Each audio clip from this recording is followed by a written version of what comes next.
तो hello channel, welcome back to my guys. उम्मीद है आप लोग खैरियत से होंगे। न्यू पार्ट इसमें मैंने ऐड कर दिया है तो तुम उसे देख सकते हो। वो भी ज़ीहेंग और लुफेंग के बीच में जो फाइट होने वाली थी तो उसको मैंने खत्म कर दिया है। इसके अलावा बहुत लोग कह रहे थे कि भाई वीडियो तुम लेट से डालते हो, क्या हो रहा है। तो यार आजकल की जो अर्निंग्स चैनल से होती है तो उससे बहुत ही ज्यादा डिमोटिवेट हो जाता हूँ। शुक्र है कि ये भी आ रहे हैं, लेकिन फिर भी अगर हम पहले के वक्त की बात करें कि जब लोग एक एक घंटे की वीडियो डालते थे और हर एक क्रिएटर अच्छा कमा भी रहा था और आप लोग भी एक एक घंटे की वीडियो एंजॉय कर रहे थे, तो एआई ने सब कुछ बिगाड़ दिया है। साला लोग 10-10 घंटे की वीडियो बना लेते हैं और अगर हम कुछ करें तो फिर वीडियो रिकमेंडेशन में जाती ही नहीं। इस वजह से सुपर चैट ऑन है, अगर तुम लोग थोड़ा बहुत सपोर्ट करते हो तो बड़ा ही अच्छा होगा। मुझे भी वीडियो बनाने की मोटिवेशन मिलेगी और तुम लोगों को भी वीडियो मिल जाएगी। और हाँ, मेरा iOS ऑपरेटिंग सिस्टम है तो इस कॉमिक को मुझे बाय करना पड़ा। एंड्रॉइड मेरे पास है लेकिन उसमें वीडियो बनाना मुझे अच्छा नहीं लगता और बार बार क्रैश हो जाता है, तो इस वजह से भी वीडियो देर से आ रही है। चलो अब अपनी वीडियो की ओर बढ़ते हैं।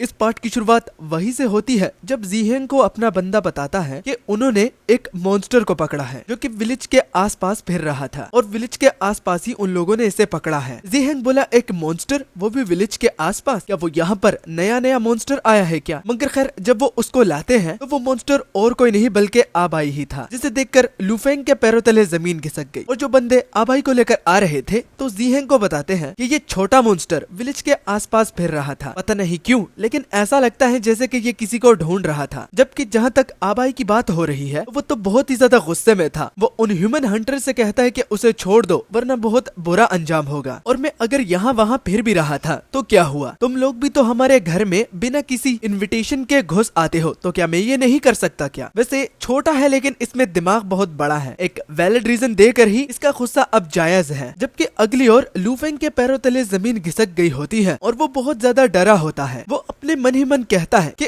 आखिर ये बगैरत यहाँ पर क्या कर रहा है? इसमें क्या थोड़ी सी भी समझ नहीं कि ये इस विलेज में अकेला घुस आया है? अब जल्दी से जल्दी इसको यहाँ से छुड़ाने का एक तरीका सोचना होगा, वरना अपने आंखों के सामने ही इसको मरता हुआ देखना होगा या फिर इसकी जान बचाते हुए अपने कवर को एक्सपोज करना होगा। और जहाँ तक ज़ीहेंग की बात हो रही है तो वो तो आबाई को देखकर और उसकी बातों को सुनकर इसको बड़ा ही हिम्मत वाला मॉन्स्टर बुलाता है। और अगर हिम्मत वाले मॉन्स्टर इंसानों की जगह पर अकेले घुस आते हैं तो उनको ये समझ भी होनी चाहिए कि अगर वो पकड़े गए तो इसका अंजाम भी बुरा हो सकता है। यही चीज ज़ीहेंग आबाई को बताते हुए कहता है कि वैसे तुम बहुत छोटे हो और छोटे मॉन्स्टर्स में मैं कभी भी इंटरेस्ट नहीं लेता, मगर खैर अगर तुम में चुल मची हुई है, वो भी खुद ही मौत के मुंह में हाथ डालते हुए, तो मैं तुम्हारी इस विश को पूरा करता हूँ, वो भी तुम्हें यहाँ पर सबक सिखा के। क्योंकि अभी तक मैं पर्सनली तुम्हें ढूंढने के लिए अपने घर से बाहर भी नहीं निकला और तुम खुद मुझे ढूंढने के लिए यहाँ पर आ गए, तो चलो अब ये तो बनता ही है। और इसके लिए छोटे मॉन्स्टर मुझे माफ करना। जो ही आबाई को वो मारने वाला था तो पीछे से लुफेंग चिल्लाते हुए ज़ीहेंग को रोक कर कहता है कि नहीं ब्रदर ज़ीहेंग, थोड़ा सा रुकिए, मेरी बात को सुनिए, जरा इसको देखिए, ये एक छोटा सा डीमन है, थोड़ी सी दया तो दिखाइए, एक चांस तो इस छोटे डीमन के लिए तो होना ही चाहिए, एक मौका और इसे दे दीजिए। तो ज़ीहेंग लुफेंग को कहने लगा कि आप तो बहुत ही ज्यादा दयालु और काइंड हार्टेड हो, मगर ज़ीहेंग एक रीजन देता हुआ कि इसका कुछ भी गारंटी नहीं दे सकता कि बड़ा होकर विलेजर्स को तंग नहीं करेगा। क्या तुम इसकी गारंटी दे सकते हो? नहीं ना? तो लुफेंग आबाई की जान बचाते हुए एक रीजन देता है कि इसको देखकर मुझे ऐसा फील हो रहा है कि ये बड़ा होकर भी विलेजर्स को तंग नहीं करेगा। जब तक विलेजर्स खुद अपने लिए मुसीबत ना ढूंढ रहे हो तो ये उनको कुछ भी नहीं करेगा। इसके कोई मिलिशियस इंटेंशंस नहीं है, तो इसको अभी के लिए जाने देते हैं, इसको एक मौका तो देना ही चाहिए मेरे ब्रदर। तो आबाई जो कि ये सब कुछ देख रहा था और सुन रहा था, तो वो गुस्से में आकर लुफेंग को बातें ही सुनाने लगा कि उस जैसा फेक ह्यूमन तो उसकी जान बचाने के बारे में सोचे ही ना। और वैसे भी हम मॉन्स्टर इतने ज्यादा पावरफुल होते हैं कि एक फेक ह्यूमन से तो हम बिल्कुल भी नहीं डरेंगे। और अगर मुझे अभी के लिए नहीं जाने दिया तो मैं बड़ा होकर जरूर तुम विलेजर्स को मार डालूंगा। अगर तुम मुझे यहाँ पर खुद खत्म नहीं करोगे तो याद रखना कि तुम्हारा इस डिसीजन का तुम्हें एक बहुत ही बड़ा नुकसान चुकाना पड़ेगा। जो कि देखकर ज़ीहेंग दोबारा से उसको मारने के लिए रेडी हो जाता है। और लुफेंग ये देखकर कि वो एक बेवकूफ की जान बचा रहा है तो वो अपने मन ही मन कहता है कि उसे लगा कि वो सबसे बड़ा बेवकूफ है, लेकिन यहाँ पर आबाई को इस तरह आग में तेल डालता हुआ देखकर वो तो खुद को अब एक थोड़ा सा अच्छा इंसान समझ रहा है। मगर सरप्राइजिंगली हम देखते हैं कि ज़ीहेंग कहता है कि इसे छोड़ दो, तो वो बंदा कहता है कि ठीक है, क्योंकि वो खुद भी कंफ्यूज है, क्योंकि ज़ीहेंग इस तरह के डीमंस को जाने नहीं देता। और बाद में ज़ीहेंग आबाई के सामने बैठकर कहता है कि छोटे डीमन, क्या तुम्हें समझ में आ रहा है जो कि तुम कह रहे हो? तुम्हारे मुंह से एक एक निकलने वाला अल्फाज, या तुम्हें वो समझ में आ रहे हैं? तो आबाई जवाब देते कि हाँ, क्यों? तो वो आबाई के सिर पर हाथ रख के कहता है कि अपनी आंखों को कोला रखो और सामने की ओर देखो। तो आबाई उसे सैविज सा रिप्लाई देता हुआ कहता है कि क्या तुम अंधे हो? मेरी आंखें खुली हैं और ये बताना कि तुम्हारी इस बात का मतलब क्या है। तो दरअसल ज़ीहेंग उसे लुफेंग के बारे में बताना चाहता था कि सामने खड़ा बंदा ये एक डिसेंडेंट है, वो भी किसी एरे गैरे का नहीं बल्कि वन ऑफ द 3 इमोर्टल्स का डिसेंडेंट है। ये एक सच्चा इंसान है, एक ट्रू ह्यूमन बीइंग। तो तुम इसको अपना एक कंपेनियन क्यों समझ बैठे हो? क्या तुम्हें दिखता नहीं? इसलिए मैं तुम्हें ये कह रहा था कि अपनी आंखें खोलो और देखो। ये अल्फाज सुनने के बाद आबाई जो है वो बहुत ही ज्यादा उदास हुआ और वो कहता है कि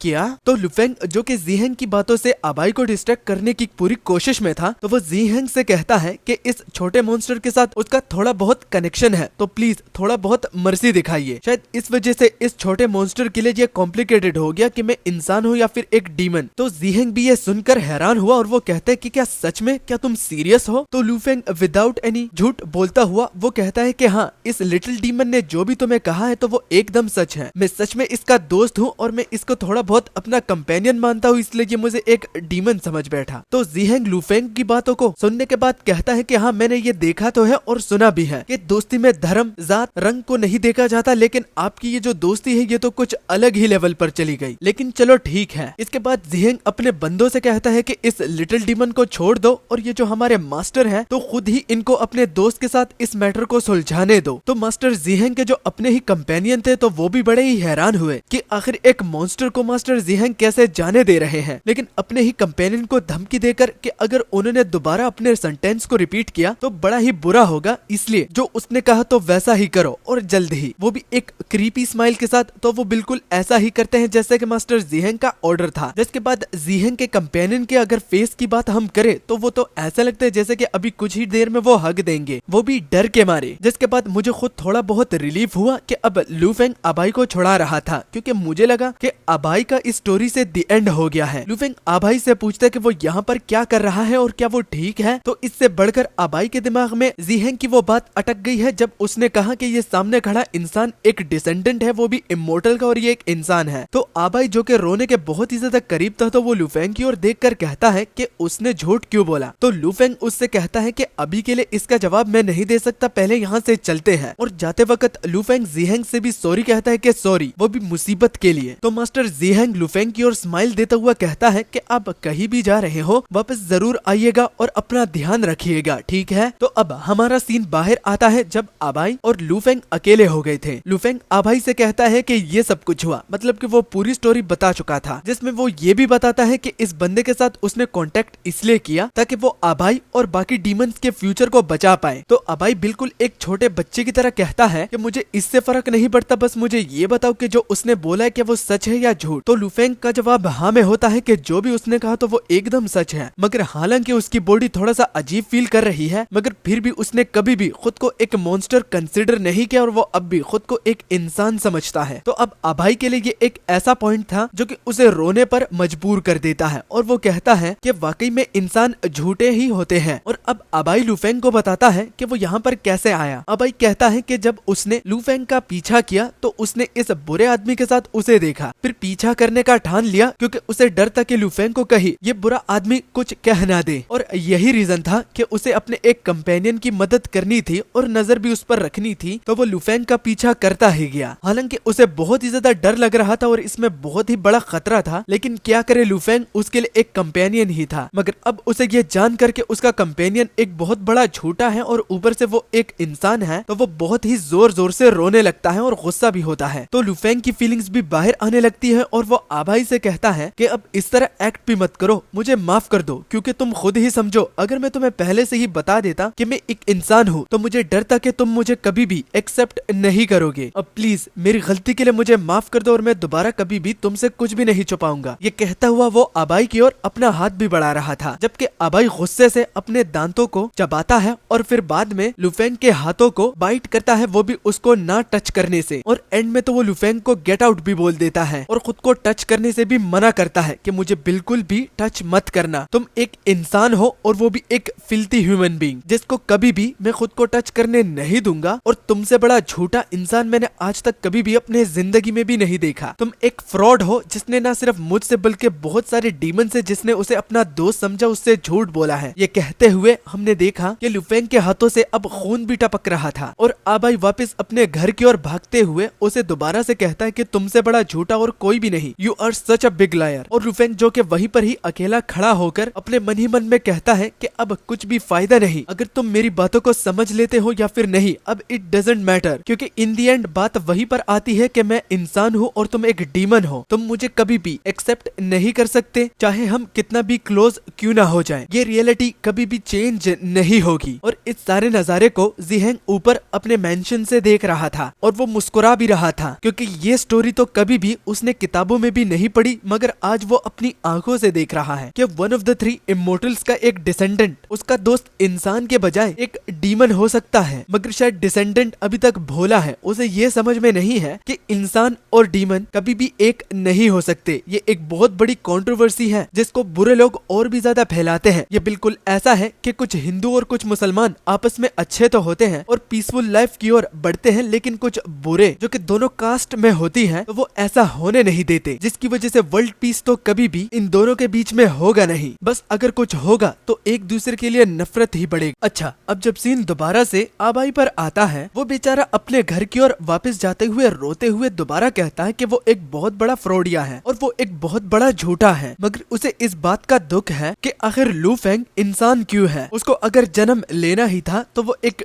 डीमन बनकर क्यों नहीं आया। वो कभी भी उसके पास वापस नहीं जाएगा, क्योंकि वो वही इंसान है जो कि उसे हंट करते हैं। तभी अचानक से उस पर हमला होता है, लेकिन उसके आसपास, और स्पेल से ही हमें पता लग जाता है कि ये और कोई नहीं बल्कि मास्टर ज़ीहेंग है। अटैक से आबाई बहुत ही ज्यादा चौंक जाता है और कहता है कि वो, जबकि पीछे से मास्टर ज़ीहेंग आकर कहता है कि लिटिल डीमन, तुमसे दोबारा मुलाकात हो रही है। आबाई उसे देखकर दोबारा से रोने लगता है और वो बहुत ही ज्यादा घबराया हुआ था। वो कहने लगा कि गंदे इंसान, तुम यहाँ पर क्या कर रहे हो। तो मास्टर ज़ीहेंग उसकी आंखों में आंसू देखकर उसे घबराया हुआ देखकर कहता है कि डरो मत, तुम घर जाना चाहते थे ना, तो मैं तुम्हारी रक्षा करके तुम्हें तुम्हारे घर पहुंचा दूंगा। और क्या होगा कि तुम्हारे पेरेंट्स से भी मिल लूंगा, क्योंकि मैं उनसे दोस्ती का हाथ बढ़ाना चाहता हूँ और तुम्हारे साथ इकट्ठे रहना चाहता हूँ। और वो ये कहता हुआ एक क्रीपी सी स्माइल भी पास कर रहा था, जिसको आबाई समझ लेता है कि जो इस आदमी के मुंह से अल्फाज निकल रहे हैं तो वो बिल्कुल भी सच नहीं है। जबकि अगले सीन में हमने लू फेंग को देखा जो कि सोने की कोशिश तो कर रहा था, लेकिन वो सो नहीं पा रहा था। क्यों? क्योंकि आबाई की उस बातों को सुनकर वो उसे सोने नहीं दे रही थी। आबाई की बातों को याद करके वो कहने लगा कि ये उसके लिए कोई न्यू बात नहीं है, उसने ये अल्फाज पहले भी सुने हुए हैं, इसमें कोई नई बात नहीं है। और अब जबकि लू फेंग को एक रीजन मिल चुका है कि वो उनके बारे में ज्यादा टेंशन ना ले, तो अब ये क्यों इस तरह फीलिंग उसके दिल में है जैसे कि वो उनको अपना ही समझ बैठा था। हालांकि हमने इस सीरीज के बीच में ये देखा भी था कि लू फेंग खुद को बार बार ये याद दहानी कर रहा था कि वो एक इंसान है और ये डीमंस, तो कभी भी वो उनके लिए फीलिंग्स डेवलप नहीं करेगा। तो आखिर क्यों? इसके अलावा उसे टाइगर जनरल की वो बात भी याद आती है कि उसने क्यों इस बात को इन लोगों से एक सीक्रेट रखा। तो अब जाकर लू फेंग को ये बात समझ में आ रही थी। लेटने की पोजीशन से उठकर वो बैठ के कहता है कि अब बस मुझे इसके बारे में और ओवर थिंकिंग नहीं करनी। अब उसका सिर दर्द भी कर रहा था और वो अपना माथा पकड़ के बस उदासी और नहीं सह सकता। यहाँ लू फेंग सोच रहा था कि बाहर से उसे एक फेमिलियर सी आवाज सुनाई देती है जो कि उसने पहले भी सुनी थी। वो 2 बंदे थे जो कि उसके कमरे के बाहर थे और वो ये बात कर रहे थे कि आज का दिन ही खराब है। उस सुअर से पिटने के बाद हमें एक डीमन भी पकड़ने को नहीं मिला, और तो जब हमने एक डीमन को नहीं पकड़ा तो आज मास्टर ज़ीहेंग जिससे बड़ा हरामजादा और कोई है नहीं, तो वो हमें कुछ दे भी नहीं रहा। ये दिखने से तो दयालु लगता है, लेकिन इससे बड़ा हरामी और कोई नहीं है। और ऊपर से जिस सुअर ने हमारी पिटाई की है तो उसका भी पता लगाना है। हाँ,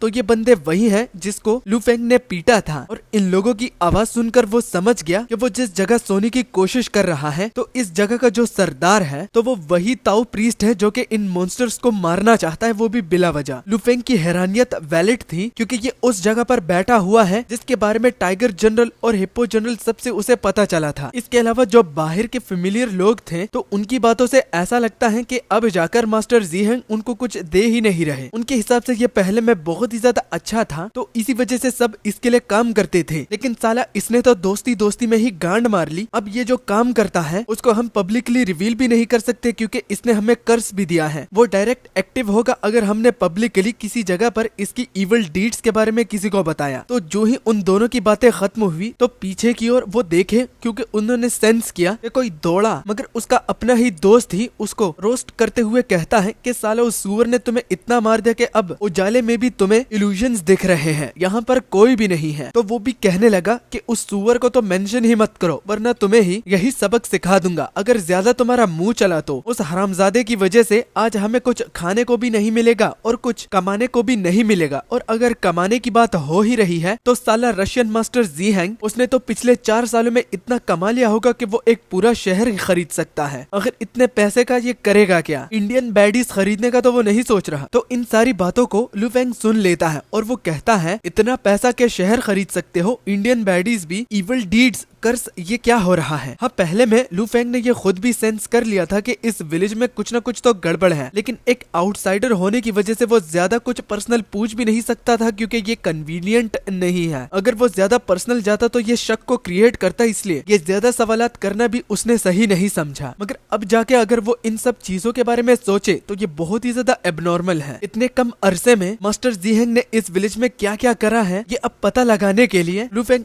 बहुत ही ज्यादा मोटिवेट हो जाता है। लेकिन शायद उसकी ये मोटिवेशन जो है ये इसको जल्दी ही इस्तेमाल करनी होगी क्योंकि वहाँ पर आबाई बहुत बड़ी मुसीबत में जो है। अब जाकर बाहर आने के बाद उसे दिख रहा है कि यहाँ पर तो कोई भी नहीं है, इसका मतलब वो शिकार करने के लिए गए हैं। अब जाकर लू फेंग की खोपड़ी काम कर रही है। उसको ये तो समझ में आ गया है कि मॉन्स्टर को पकड़कर उनके साथ ये कुछ करता है जिसकी वजह से ये विलेज इतना ज्यादा डेवलप है और लोग ज़ीहैंग के लिए काम करते हैं और वो उसके बदले इसे पैसा देता है। मगर इसकी भी कुछ रीजंस हो सकती है, वरना इतना सारा पैसा आखिर आता कहाँ से है। वो समझ गया कि इस विलेज का कुछ डार्क सीक्रेट तो जरूर है और वो इसी का ही पता लगाने के लिए यहाँ वहाँ देख ही रहा था कि उसे एक अंडरग्राउंड बेसमेंट दिखता है जो कि बहुत ही ज्यादा अनयूजुअल जगह पे था। उसे देखकर लू फेंग की फट के हाथ में आ गई। उसको पता था कि अपने इस एक्शन के बाद अगर वो पकड़ा गया तो बहुत बड़ी मुसीबत में फंस सकता है। रिस्क उठाएगा तो रिवॉर्ड भी बड़ा मिलेगा, लेकिन अगर रिस्क उठाने के बाद वो पकड़ा गया तो बड़ा अंजाम भी भुगतना पड़ेगा। मगर खैर वो कहता है कि अब बहुत देर हो चुकी है, मैंने ठान लिया है, और नेवर माइंड कह के वो एक पिकैक्स उठाता है और उसके ताले को तोड़कर उस अंडरग्राउंड बेसमेंट का दरवाजा खोल देता और कहता है कि चलो अब खुद की सीआईडी की एपिसोड्स बनाना शुरू करता हूँ। अंदर बहुत ही गहरी और बड़ी केव थी जिसको देखकर ही वो बहुत ही ज्यादा हैरान हुआ और अंदर जाते जाते रोशनी उसे दिखाई दे रही जिसको वो बस फॉलो ही कर रहा था। ये दरअसल एक पैसेज था जो कि केव को कनेक्ट करता है, मगर आखिर उसने ये पैसेज बनाया ही क्यों, यही जानने के लिए वो जब अंदर उसके चेक पॉइंट्स तक पहुंच जाता है तो सामने का मंजर देखकर उसके तोते उड़ जाते हैं। वो शौक होता हुआ सामने का नजारा देखकर कहता है कि ये तो एक पूरा का पूरा पोर्ट है, यहाँ पर तो इस साले ने एक बंदरगाह बनाई है। आखिर ये कमीना करना क्या चाहता है, इस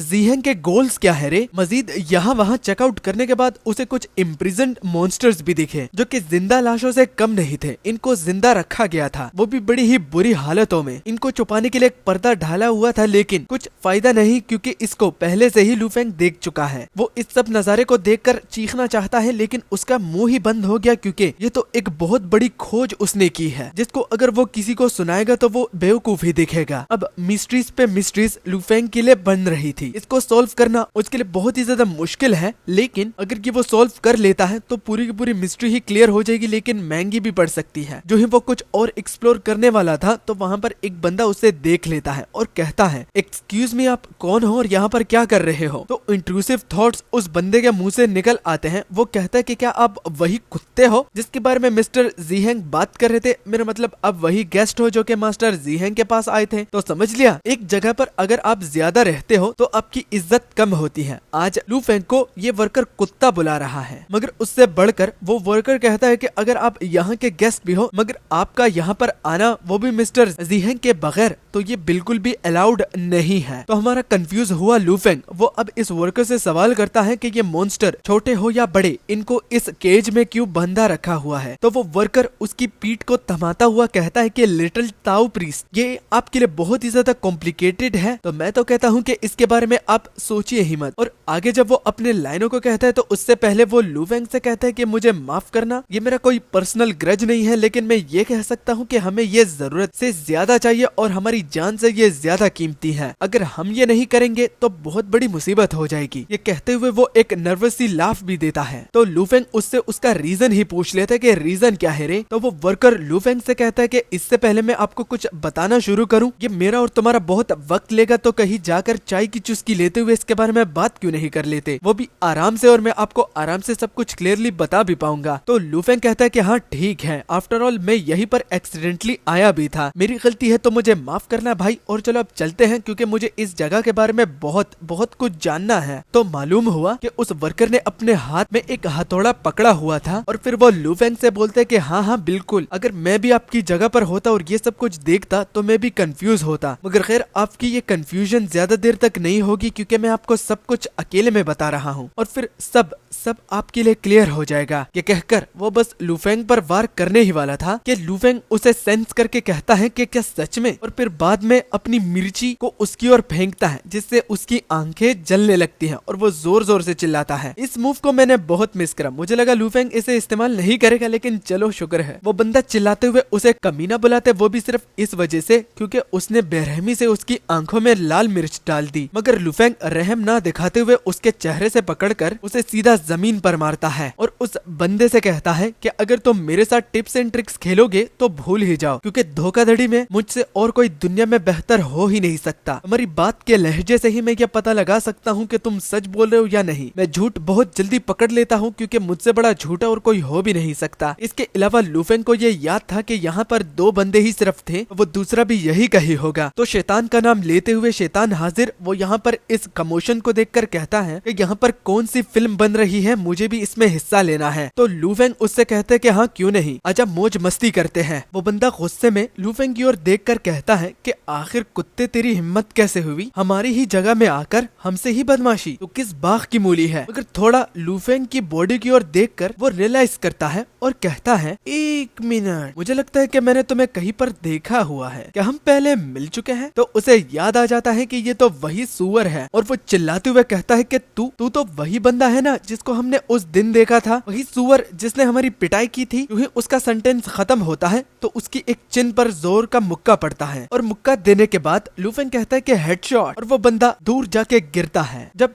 उठता है तो कहता है कि मेरा सिर बहुत ज्यादा दर्द कर रहा है, मगर देखना इसकी हिम्मत को। वो लूफेंग से कहता है कि क्या तुम्हें पता है कि तुमने किसके काम में दखल दी है, क्या तुम्हें जरा सा भी अंदाजा है कि मैं कौन हूँ और मैं किसके लिए काम करता हूँ। तो लूफेंग उससे कहते हैं कि हाँ मुझे यही तो जानना था, ये बताना कि ये मॉन्स्टर केजेस में क्यों है और ये बताना कि ये पोर्ट यहाँ पर क्यों बनाया गया है। तो वो बंदा नाटक करता है कि उसकी पूरी याददाश्त ही चली गई और वो कहता है भाई साहब मेरा घर कहाँ पे है और ये जगह ये कौन सी जगह है और आप कौन है, क्या आप एक फरिश्ता है। तो लूफेंग गुस्से में आकर उससे कहता है कि मेरे सब्र का इम्तिहान मत ले वरना बहुत बुरा होगा। तो वो बंदा जिसको अब पता चल चुका है कि उसकी ये नौटंकी काम नहीं करने वाली, तो वो लूफेंग से कहता है कि तुम्हें जो भी करना है तुम करो, अगर मुझे मारना भी है तो मारो, लेकिन मैं तुम्हें कुछ भी नहीं बताऊंगा। तो उसकी बात को सुनकर लूफेंग कहता है कि मरना, फिक्र मत करो, मैं तुम्हें इतनी आसानी से मरने तो नहीं दे सकता क्योंकि मुझे जानना है कि यहाँ पर आखिर होता क्या है और ये मुझे और कोई नहीं बल्कि तुम ही बताओगे। तो वो बंदा अकड़ दिखाता हुआ कहता है कि तुम दिखने में बेवकूफ लगते हो लेकिन तुम चालाक हो, लेकिन तुम्हारी ये चालाकी मुझ पर काम नहीं करने वाली, तो पूछो जो तुमने पूछना है, हो सकता है तुम पर कुछ एहसान करके कुछ बता ही दूं। तो इस सेंटेंस के मिडल में ही उसकी इतनी कुटाई होती है कि मैं आप लोगों को क्या बताऊं। लूफेंग उसे बहुत ही ज्यादा धोता है और उसकी हिम्मत सेकंडों में बिखर जाती है और लूफेंग को सब कुछ बताने के लिए राजी हो जाता है क्योंकि उसे और नहीं पिटना। मगर लूफेंग उसके बालों से पकड़कर उससे कहता है कि रुको, अभी तो मैंने शुरू किया है। मगर वो बंदा भीख मांगता हुआ उससे कहता है कि रुको ना, ऑलरेडी मैं बता चुका हूँ कि तुम जो भी पूछोगे तो उसका जवाब मैं देने के लिए तैयार हूँ, तो रुको, दोबारा मुझे मारने की जरूरत नहीं। लेकिन लू फेंग उसकी एक भी नहीं सुनता और दोबारा उसको सही से धोता है। अब इतना ज्यादा पिटने के बाद वो बंदा कहता है कि रुको, मुझे बात तो करने दो, तुम मुझे पीटते ही जा रहे हो, मैं तुम्हें सब कुछ बता दूंगा, बस मुझे बात करने का मौका दो। तुम कुछ सुनना भी चाहते हो या फिर मुझे मारने के लिए ही सिर्फ आए हो? तो लू फेंग बड़ी ही गुस्से में 3 सवाल उससे पूछता है। इन मॉन्स्टर के साथ क्या करोगे? इस मॉन्स्टर को इस तरह हालत में क्यों रखा गया है? और ये पोर्ट आखिर किस चीज के लिए बनाई गई है? तो वो बंदा आंखें लू फेंग से मिला नहीं पा रहा था, बस नीचे देखकर पहले तो इस बात को क्लियर करता है कि इस पोर्ट और इस सारी चीजों का उससे कोई भी लेना देना नहीं है, बल्कि इस पूरे विलेज का इस जगह से कुछ भी नाता नहीं है, क्योंकि ये सारी की सारी जगह एक ही बंदे के नाम के अंडर काम करती है, वो है मास्टर जी हैंग। और ये जगह इसलिए बनाई गई है क्योंकि मास्टर जी हैंग ने ये हमें बताया था कि वो एक ऐसे जगह के बारे में जानता है कि जो कि जिंदा मॉन्स्टर्स को खरीदते हैं, इसमें बहुत सारा पैसा है, इस वजह से उन्होंने ये जगह बनाई। कोई एक्सीडेंट पेश ना हो और किसी को इस चीज के बारे में पता ना चले कि बक्सों के अंदर क्या है, तो वो उसके हाथ पैर और जो वोकल कोड होता है जिससे वो बात कर सकते हैं उसे ही निकाल देते हैं। और ये पोर्ट स्मगलिंग के लिए बनाई गई है ताकि शिप विदाउट किसी रेडार में आते हुए आ जा सके। जो कि सुनकर लू फेंग बहुत ही ज्यादा गुस्सा हुआ और वो कहता है कि आखिर तुम ये क्या बकवास कर रहे हो? लू फेंग समझ बैठा कि ये बंदा उससे झूठ बोलता है क्योंकि कुल्लुन सेक्ट वाले आखिर ये ऐसा क्यों ही करेंगे, इससे उनको क्या ही मिलेगा। ये कहता हुआ वो उस बंदे का गला भी दबा रहा था और वो कहता है कि मुझे छोड़ो, मुझे सांस लेने में दिक्कत हो रही है। लू फेंग उसे मारना नहीं चाहता तो वो उसे छोड़ देता है, लेकिन छोड़ते वक्त वो उससे बोलता है, अगर तुम्हें इन मॉन्स्टर्स के केज में बंधना नहीं और हाथ पैर और अपने वोकल कोड को खोना नहीं तो बको, मुझे सब कुछ शुरुआत से जानना है। और याद रखना कि अगर कुछ भी डिटेल तुम मिस करते हो तो मैं वापस आकर तुम्हारे टुकड़े टुकड़े कर दूंगा। तो वो बंदा स्टोरी को शुरू करता है कि ये सब कुछ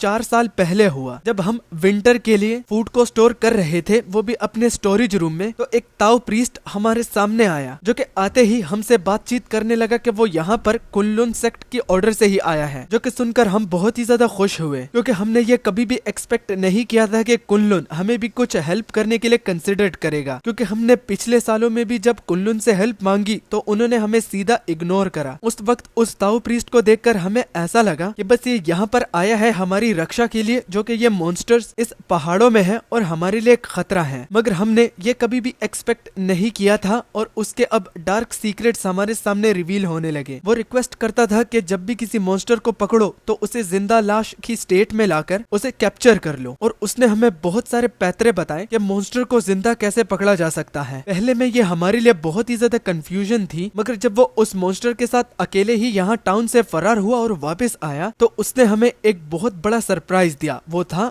गोल्ड। उसने हमसे रिक्वेस्ट की अगर कोई भी उससे ज्वाइन करना चाहता है तो वो इसके बदले, मतलब के मॉन्स्टर के शिकार के बदले उसे सोना देगा। और ये भी बताया कि उसके कनेक्शंस हैं जो कि जिंदा मॉन्स्टर्स को खरीदते हैं और उसके बदले सोना देते हैं। बस उसकी कंडीशन ये थी कि जो वो कह रहा है उसे चुपचाप करो और कुछ भी सवाल मत करो, और वो प्रॉमिस करेगा कि तुम में से जो भी बंदा मेरे साथ काम करेगा तो उसकी जिंदगी बहुत ही ज्यादा अच्छी गुजरेगी, वो एक लेविश लाइफ को जी सकता है अगर वो उसके साथ काम करे तो। पहले में हम ये नहीं करना चाहते थे, मगर लालच देकर और हमें फोर्स करके हमें ये सब कुछ ओबे करना ही पड़ा। तो इस सारी स्टोरी को सुनने के बाद लू फेंग कहता है कि ये बिल्कुल वैसा ही है जिस तरह के तुम बता रहे हो, लेकिन फर्क ये है कि तुम मुझसे झूठ बोल रहे हो या फिर सच, ये मैं इसका अंदाजा नहीं लगा सकता। अगर पता लगाना है तो उसे खुद ढूंढकर मुझे ये सवालात पूछने होंगे। तो अब यहाँ पर वो बंदा अपने मन ही मन कहता है कि मैंने उसका नाम नहीं लिया तो होपफुली वो कर्स एक्टिवेट नहीं होगा, उम्मीद है मेरी बॉडी फटेगी नहीं। मगर वो कुछ बताना चाहता था इससे पहले वो फील करता है कि उसकी बॉडी में एनर्जी स्टोर हो रही है। वो अपना सिर पकड़ के चिल्लाता है और हमें दिखाते हैं कि उसका सिर एनर्जी से बिल्कुल गुब्बारे की तरह फूल रहा था। और ये नजारा लू फेंग अपने आंखों से देखकर बहुत ही हैरान हो रहा था। और उस स्टेट में जिसमें उसको बहुत ज्यादा दर्द हो रहा था तो वो जी हैंग को गाली देकर कहता है कि साले कमीने जी हैंग, तुमने तो बोला था कि जब तक तुम्हारा नाम नहीं लिया जाएगा तो कर्स एक्टिवेट नहीं होगा, तो अब ये क्या हो रहा है? तो तुम्हारी ये ओथ प्रोटेक्टिंग स्पेल क्यों काम कर रही है? तो इसी के साथ ही लू फेंग के आंखों के सामने ही वो बंदा फट जाता है, वो भी ओथ प्रोटेक्टिंग स्पेल, जिसमें अगर एक मर्तबा तुम प्रॉमिस कर लेते हो और उसकी कंडीशंस का पालन करते हो तो तुम्हें कुछ नहीं होगा, लेकिन अगर तुम उसकी खिलाफ वर्जी करते हो तो तुम्हारा हाल ऐसा होगा। जो कि देखकर लू फेंग कहता है कि व्हाट द फक।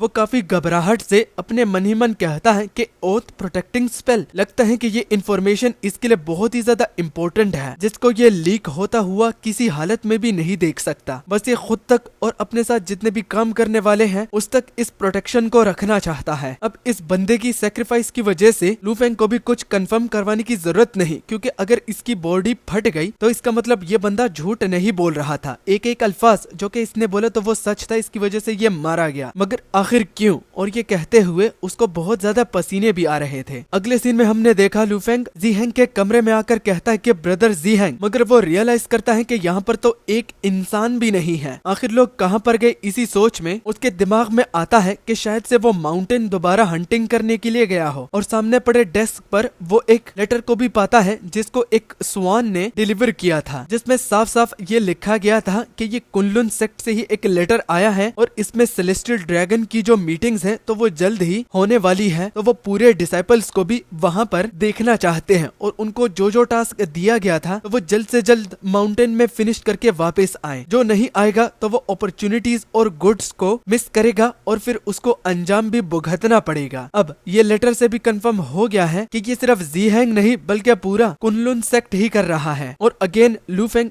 गाली देकर के ये क्या कमीनापन हो रहा है तो वो पहाड़ों की ओर अपना रुख लेकर भागता है। जबकि अगला सीन पहाड़ों में होता है और किसी की चिल्लाने की आवाज आती है। वो और कोई नहीं बल्कि आबाई था, जिसको जी हैंग ने कैप्चर कर रखा था और उसकी बॉडी के आर पार उसकी माना ब्लेड भी उसने धंसाई हुई थी, जिसकी वजह से उसकी चीखें निकल रही थी। वो दरअसल इसलिए कर रहा था क्योंकि हमें भी अच्छी तरह से पता है कि आबाई कभी भी स्निच नहीं करता। स्निच मतलब कि वो धोखाधड़ी नहीं करता और अपने लोगों की जगह भी कभी नहीं बताएगा। तो जी हैंग उसकी चीखें निकालकर उसके लोगों को सिग्नल्स भेजना चाहता है कि उसका बंदा पकड़ा गया है और अगर वो बाहर नहीं आएंगे तो इसी तरह ही वो मारा जाएगा, वो भी चीखते हुए। ये बड़ा ही ब्रूटल वे है, लेकिन जी हैंग कहता है कि अपने गोल्स तक पहुंचने के लिए वो हर हद की हैवानियत तक पहुंच सकता है। जो पैतरा जी हैंग इस्तेमाल कर रहा था तो वो काम कर चुका है, क्योंकि सामने टाइगर जनरल और बाकी के जनरल्स आ जाते हैं, वो भी आबाई की जान को बचाने के लिए, जिन्हें देखकर जी हैंग मुस्कुराते हुए कहता है वो बता नहीं रहा था तो मुझे अपने ही पैतरे इस्तेमाल करने पड़े तुम तक पहुंचने के लिए लिटिल टाइगर। मगर जरूरत से ज्यादा जनरल्स और बाकी मॉन्स्टर्स को देखकर जी हैंग खुश हुआ और कहता है कि आज तो माला माल होऊंगा। और आबाई को इस हालत में देखकर टाइगर जनरल बहुत ही ज्यादा गुस्सा हो जाता है और डेमोनिक ऑरा को रिलीज करने लगता है। और उसके सवाल का जवाब देता हुआ जी हैंग भी अपने ऑरा को, जो कि सेलेस्टियल ऑरा है, उसको रिलीज करता हुआ टाइगर जनरल से कहता है लिटिल टाइगर, अगर तुम्हें अपने दोस्त को बचाना है तो आओ और इसको मुझसे छुड़ा लो, क्योंकि ये तुम्हें फ्री में तो नहीं दे सकता, इसके भी दाम है जिसको लोग मुझसे खरीदेंगे, तो मैं पैसों को इस तरह जाया करने नहीं दे सकता। जबकि अगली ओर हमने लू फेंग को पाया जो कि बहुत ही ज्यादा गुस्से में जी हैंग को गालियां दे रहा था। परेशानी में अभी तक उसने पहाड़ों का रुख तो लिया हुआ था, लेकिन वो अपने मंजिल के करीब पहुंच रहा है या नहीं इस बात का अंदाजा वो नहीं लगा पा रहा था। लेकिन एक बात तो क्लियर थी कि जिन चीजों को वो टारगेट कर रहा है तो वो उसके दोस्त हैं। और बस भागते हुए वो शहर से निकल आए, वो भी खूब चिल्लाते हुए और जी हैंग को गालियां देते हुए। जबकि जब सीन दोबारा फाइटिंग पर गया तो जी हैंग और टाइगर जनरल ने अपनी ऑरा को रिलीज करते हुए एक दूसरे के आमने सामने खड़े थे। जी हैंग के जो सबऑर्डिनेट्स थे तो वो कहते हैं कि ये कितनी टेरिफाइंग बैटल होगी, जबकि उसका अगला सबऑर्डिनेट अपने पहले वाले दोस्त से कहता है कि यहाँ से भागो, अगर इस बैटल में तुम फंस गए तो तुम्हारा कीमा बन जाएगा। फाइटिंग पर जब हमारा पैनल गया तो टाइगर जनरल का पंच जी हैंग बड़े ही आराम से ब्लॉक करता है, वो भी अपनी सेलेस्टियल पावर की मदद से। जबकि उस पंच का इम्पैक्ट इतना ज्यादा था कि नीचे जमीन को देखो। टाइगर जनरल खुद भी हैरान था कि उसे ऐसा लग रहा है कि वो इस करंट को पंच दे रहा है, ना कि अपने ओपोनेंट को। तो उसके पंच को अपनी सेलेस्टियल पावर की मदद से वो रोक कर कहता है कि लिटिल लायन, तुम आज तक नहीं सीखे, मगर मैंने तुम्हें बड़ा मिस किया। लास्ट टाइम मैंने तुम्हें सबक सिखाना चाहा लेकिन तुम भाग गए, मगर इस बारी जब हमारा आमना सामना हो रहा है तो मैं तुम्हें भागने नहीं दे सकता और अब ये हमारी लास्ट बैटल होगी। तो tiger general Kunlun divine sect की मार्शल आर्ट्स को गाली देता है क्योंकि उसकी वजह से वो इस बंदे को पंच भी नहीं दे सकता। तो पंच के बाद वो जी हैंग और अपने बीच में डिस्टेंस को क्रिएट करता है क्योंकि उसके करीब रहना अब मुश्किल है और बड़ा खतरनाक भी। जबकि जी हैंग उसको पीछे जाता हुआ देखता है और बोला, लिटिल लायन तुम्हें घबराने की जरूरत नहीं है। हाँ, मैं पिछले टाइम से बहुत ज्यादा पावरफुल हो गया हूँ, लेकिन मैं तुम्हारे साथ अपनी पिछली बैटल की पावर की लिमिट के साथ ही लड़ूंगा। टाइगर जनरल के हाथ से खून के चींटे टपक रही थी, जिन्हें देखकर उसके सबऑर्डिनेट्स बोले कि बॉस आप ठीक तो है ना। तो टाइगर जनरल कहता है कि हाँ, मगर मैंने ये एक्सपेक्ट नहीं किया था कि ये जो डिवाइन लाइट है तो ये सिर्फ प्रोटेक्शन के लिए नहीं, बल्कि जो इम्पैक्ट आप इसे देते हो तो उसका उल्टा ही आपको अंजाम भुगतना पड़ता है, इसलिए इसकी लाइट से दूर रहना। जबकि अगली ओर हमने कैट जनरल को देखा। तो चलो, आखिरकार इसके जेंडर के बारे में तो पता चल ही गया। वो अपने सबऑर्डिनेट से कहता है कि डरो मत, जब तक हम एक ग्रुप अटैक करेंगे तो ये हमें रोक नहीं पाएगा। ये कहते हुए वो श्योर तो नहीं था, लेकिन उसे उम्मीद थी। लेकिन उसकी इसी उम्मीद को क्रश करते हुए ज़ीहेंग अपने डिवाइन ऑरा को रिलीज करता हुआ कहता है कि मैं भी ये देखना चाहता हूँ कि तुम लोग क्या करते हो, लेकिन उससे पहले मैं बता दूं, जितनी देर तुम मुझे उलझाए रखोगे तो उतना ही मुझे गुस्सा आएगा और तुम लोगों को कैप्चर करने के बजाय मैं तुम्हें आखिरकार मार ही डालूंगा, वो भी इस फाइट को जल्द से जल्द खत्म करने के लिए, क्योंकि तुम लोग बहुत ही ज्यादा हो। तो सारे लोग कैट जनरल के ऑर्डर को सुनने के बाद हल्ला बोल देते हैं। तो अपनी डिवाइन लाइट से वो एक एरो बनाता है और बोलने लगा कि फिक्र मत करो, तुम लोग जितना भी तादाद में क्यों ना हो, लेकिन तुम्हें मैं कैप्चर करके ही छोड़ूंगा। सबसे पहले तो तुम्हारे वाइटल स्पॉट्स को अवॉइड करना होगा और ऐसी जगह को टारगेट करना है कि तुम अपनी एबिलिटीज खो दो। ये कहते हुए वो एरोस को रिलीज करता है, लेकिन बोला कि कुछ लोग मरोगे, क्योंकि ये इतना आसान नहीं है कि तुम्हारे वाइटल स्पॉट्स को हमें अवॉइड करना हो, वो भी इतने ज्यादा तादाद में होकर। तो बिल्कुल वैसे ही होता है, एक एक तीर हर एक मॉन्स्टर को लगता है, कुछ मर जाते हैं तो कुछ बच जाते हैं, क्योंकि जैसा कि ज़ीहेंग ने कहा कि बहुत ज्यादा है तो हर एक का वाइटल स्पॉट अवॉइड करना मुश्किल है, इसलिए कुछ को तो सैक्रिफाइस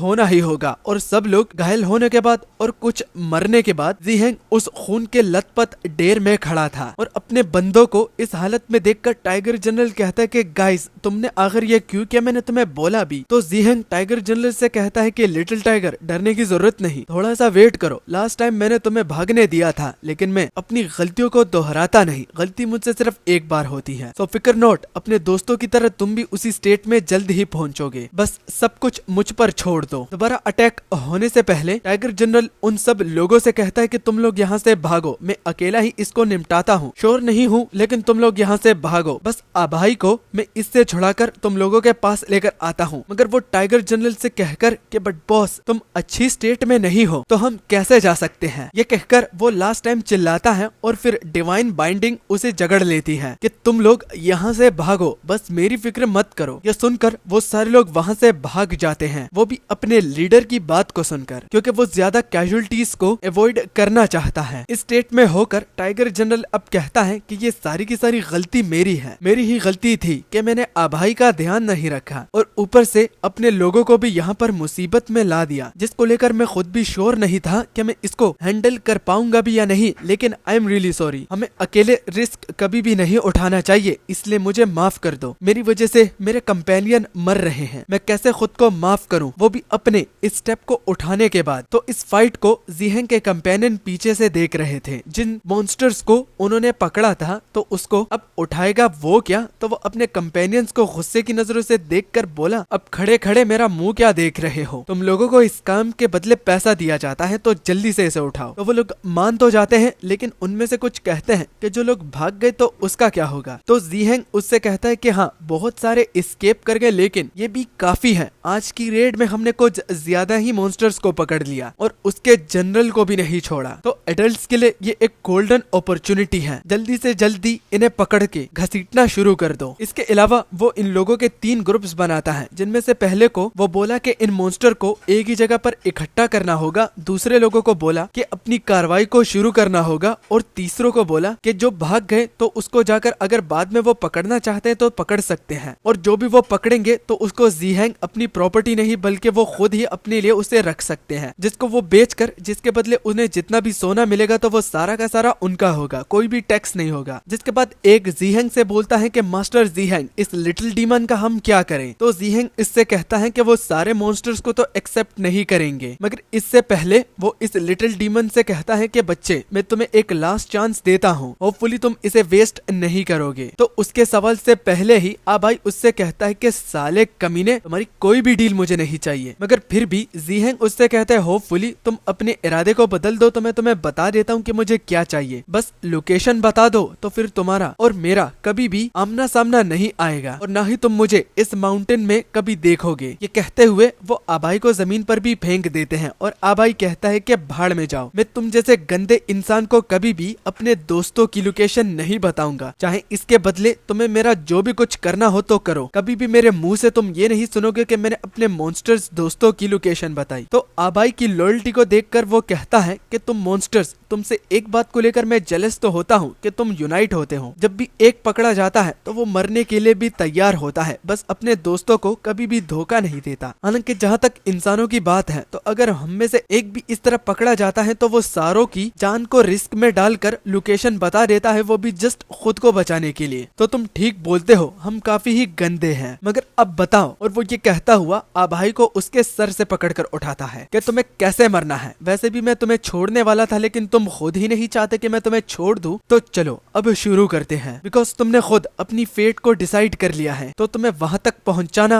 ये अब मेरे हाथों में है। मगर अगले ही पल वो आबाई को जमीन पर दोबारा से फेंक कर कहता है कि तुम खुद ही मर जाओ, वो भी तड़पते हुए, तो ज्यादा मजा आएगा। मगर वो आबाई को कंफ्यूज कर रहा था। दोबारा से वो उसको अपनी डिवाइन स्पीयर से मारना चाहता है क्योंकि उसने ये रियलाइज किया कि यहाँ पर आने के बाद तकरीबन 4 साल हो चुके हैं और एक मॉन्स्टर को भी उसने नहीं मारा, तो ये उसके लिए किसी फीस्ट से कम नहीं। तो आबाई बोला कि गंदे इंसान, मारना है तो जल्दी मारो। तो जिहेंग को खुशी हो रही थी कि उसे पहली बार इन 4 सालों में एक मॉन्स्टर को मारने का मौका जो मिल रहा है। ये कहते हुए वो विदाउट वाइटल स्पॉट्स को अवॉइड करते हुए अब पूरा ब्रूटली आबाई को मारने के लिए एकदम रेडी था। और आबाई भी अपने फेट को एक्सेप्ट कर लिया था कि जो भी ये करेगा तो इसे वो करने देगा। हाँ, वो फाइट बैक नहीं कर सकता क्योंकि टाइगर जनरल भी इसके सामने टिक नहीं पाया, तो वो क्या ही टिक पाएगा। बस ये जल्दी से खत्म हो जाए और ये बंदा यहाँ से चला जाए, तो यही बस उसकी विश है, जिसको न जाने पूरा होने में कितने सालों लगेंगे। लेकिन उसे खुशी है कि वो इंसानों की तरह बुज़दिल होके नहीं मर रहा, बल्कि एक हीरो बन के मर रहा है, जो कि आखिरी दम तक हिम्मत दिखा रहा है और अपने दोस्तों की लोकेशन पिन आउट नहीं कर रहा। यही चीज उसे मरने को भी उकसा रही थी और मोटिवेट कर रही थी, जिसका वो भरपूर मजा उठाएगा। और अगले सीन ज़ीहैंग जो कि अटैक करते हुए कहता है कि अब मरो लिटिल डीमन, अब बस तुम्हारी जिंदगी का यही बस खात्मा होने वाला है, तो मेरे हाथों से मरने के बाद तुम्हें बड़ा ही मजा आएगा। और कुल्लुन सेक्ट के एक डिसाइपल के हाथों से मरने के बाद तुम्हें पता चलेगा कि तुम कितने बड़े एहसान में आ गए हो। तो दिखा तो रहा था वो हिम्मत, लेकिन वो है तो एक बच्चा, तो वो डरता है और अपनी आंखें बंद करके बस अपनी फेट को एक्सेप्ट करता है। मगर तभी एक फेमिलियर आवाज आती है और वो आबाई से कहती है कि डरो मत, अपनी आंखें खोलो, घबराने की जरूरत नहीं, मैं यहाँ पर आ गया हूँ। आबाई, मुझे माफ करना कि मैंने तुमसे झूठ बोला। तुम्हारा ये बड़ा भाई तुमसे कभी भी झूठ ना बोलता अगर ये रिजेक्शन से डरता नहीं। ये सुनते हुए हम आबाई की आंखों में अब थोड़ा सा चैन भी पाते हैं। वो उसे देखकर खुश और इमोशनल दोनों एक साथ हो रहा है। और लूफेंग ने ज़ीहैंग का हाथ पकड़ा हुआ था और कहता है कि अब बस बहुत हुआ, रुक जाओ। मगर ज़ीहैंग अपने अटैक को इस तरह किसी और के हाथों से रुकता हुआ देखकर बोला, वन ऑफ द 3 इमॉर्टल्स के डिसेंडेंट लूफेंग, मेरे अटैक को रोकने का तुम्हें पता है ना कि डिसाइपल्स के बीच में जब अटैक को रोका जाता है, इंटरफेरेंस होती है, तो पता है ना ये कितना ज्यादा डिसरिस्पेक्टफुल है। तो लूफेंग बोला कि कोई बात नहीं, दोस्तों में थोड़ी बहुत उंगल तो होती रहती है। जिसके बाद दोबारा से ज़ीहैंग लूफेंग से कहता है कि उसका हाथ छोड़ दो। वो दोबारा नहीं बोलेगा और वो वहाँ पर क्या कर रहा है ये भी उसको जानना है। तो लूफेंग उसको बिल्कुल डेड सीरियस देखकर कहता है कि इसको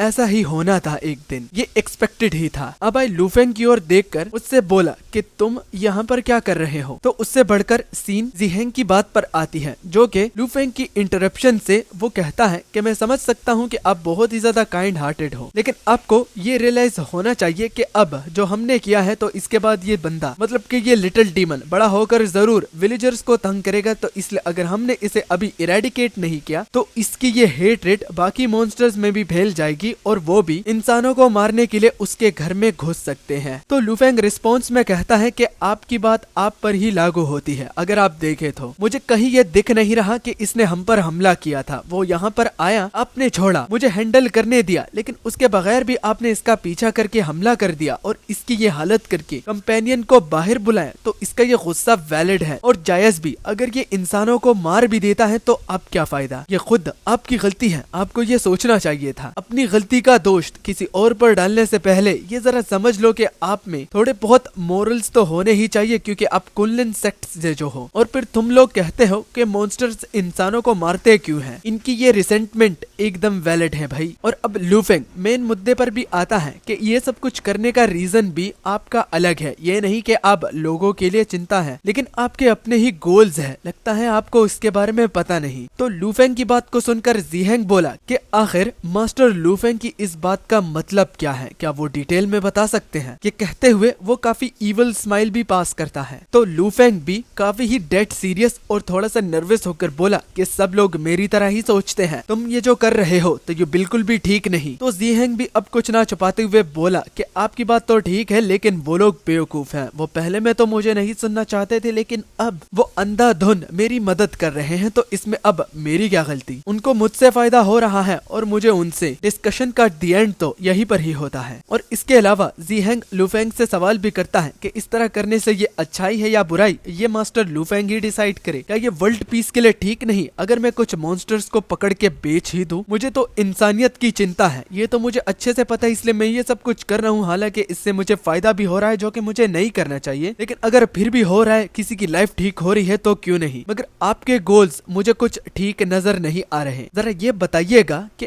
आपका इनके लिए इतना ज्यादा दिल नरम क्यों है। तो लू फेंग उसकी बात से एकदम चुपचाप और सोचने लगता है। तो जीहेंग कहता है कि हाँ, दूसरी लाइन पर फोकस करिए। आप चाहते क्या हो, आप मुझे रोक क्यों रहे हो? आप भी बिल्कुल मेरी तरह ही है मास्टर लू फेंग। जबकि कन्वर्सेशन से जब सीन उन लोगों पर गया जो कि पकड़ रहे थे इन डीमंस को, तो डीमंस कहते हैं कि मुझे छोड़ दो। एक तो बोलते हैं कि बूढ़े खूसट मुझे छोड़ दे वरना तुम्हारे गोटे ही काट डालूंगा। तो सारी मेमोरीज को रिकॉल करके और सब चीजों को याद करके कि उसे क्या चाहिए, तो आखिर में लू फेंग जीहेंग से कहता है कि मुझे गलत मत समझना, लेकिन मैं खुद से ज्यादा किसी की केयर बिल्कुल भी नहीं करता। क्या सही है क्या गलत है, मैं इस पोजीशन में नहीं हूँ कि मैं इसको डिसाइड करूं, लेकिन इतना मुझे पता है कि इन लोगों ने मेरी पहली मदद की है, तो मदद के बदले मैं इनकी प्रोटेक्शन तो कर ही सकता हूं। कह सकते हो इनका कर्ज है मुझ पर जो कि मुझे चुकाना है। जो कि सुनकर आभाई रोने लगा। मगर जहां तक जीहेंग की बात हो रही है तो वो लू फेंग की बातों को सुनकर कहता है ऐसे अल्फाज जो कि सोए हुए को भी जगा सकते हैं, वो कोई आपसे सीखे। तो लू फेंग उससे रिक्वेस्ट करता है कि आज जो हुआ, मैंने जो कहा, तो इसके बारे में हम दोनों भूल जाएं। ये मॉन्स्टर्स अच्छे हैं, इन्होंने मेरी मदद की है, तो इनको हम आराम से क्यों जीने नहीं दे सकते। होपफुली आप मेरी बात का गलत मतलब नहीं लेंगे। बस मेरी एक रिक्वेस्ट है, वो भी वन ऑफ द 3 इमोर्टल्स के डिसेंडेंट की रिक्वेस्ट के इन काइंड मॉन्स्टर्स को छोड़ दिया जाए। जिसके रिस्पॉन्स में जीहेंग कहता है कि गुड, और लू फेंग कहता है कि चलो ये समझ गया, और वो अपना सिर झुकाकर रिस्पेक्ट को पेश ही कर रहा था कि वो डिवाइन ऑरा को फील करने लगा। और जब तक वो अपनी आंखें खोलता तो तब तक उसके पेट पर एक जोर का मुक्का पड़ चुका था, जिसको देकर जीहेंग बोला कि क्या बकवास कर रहे हो। पंच के इम्पैक्ट से लू फेंग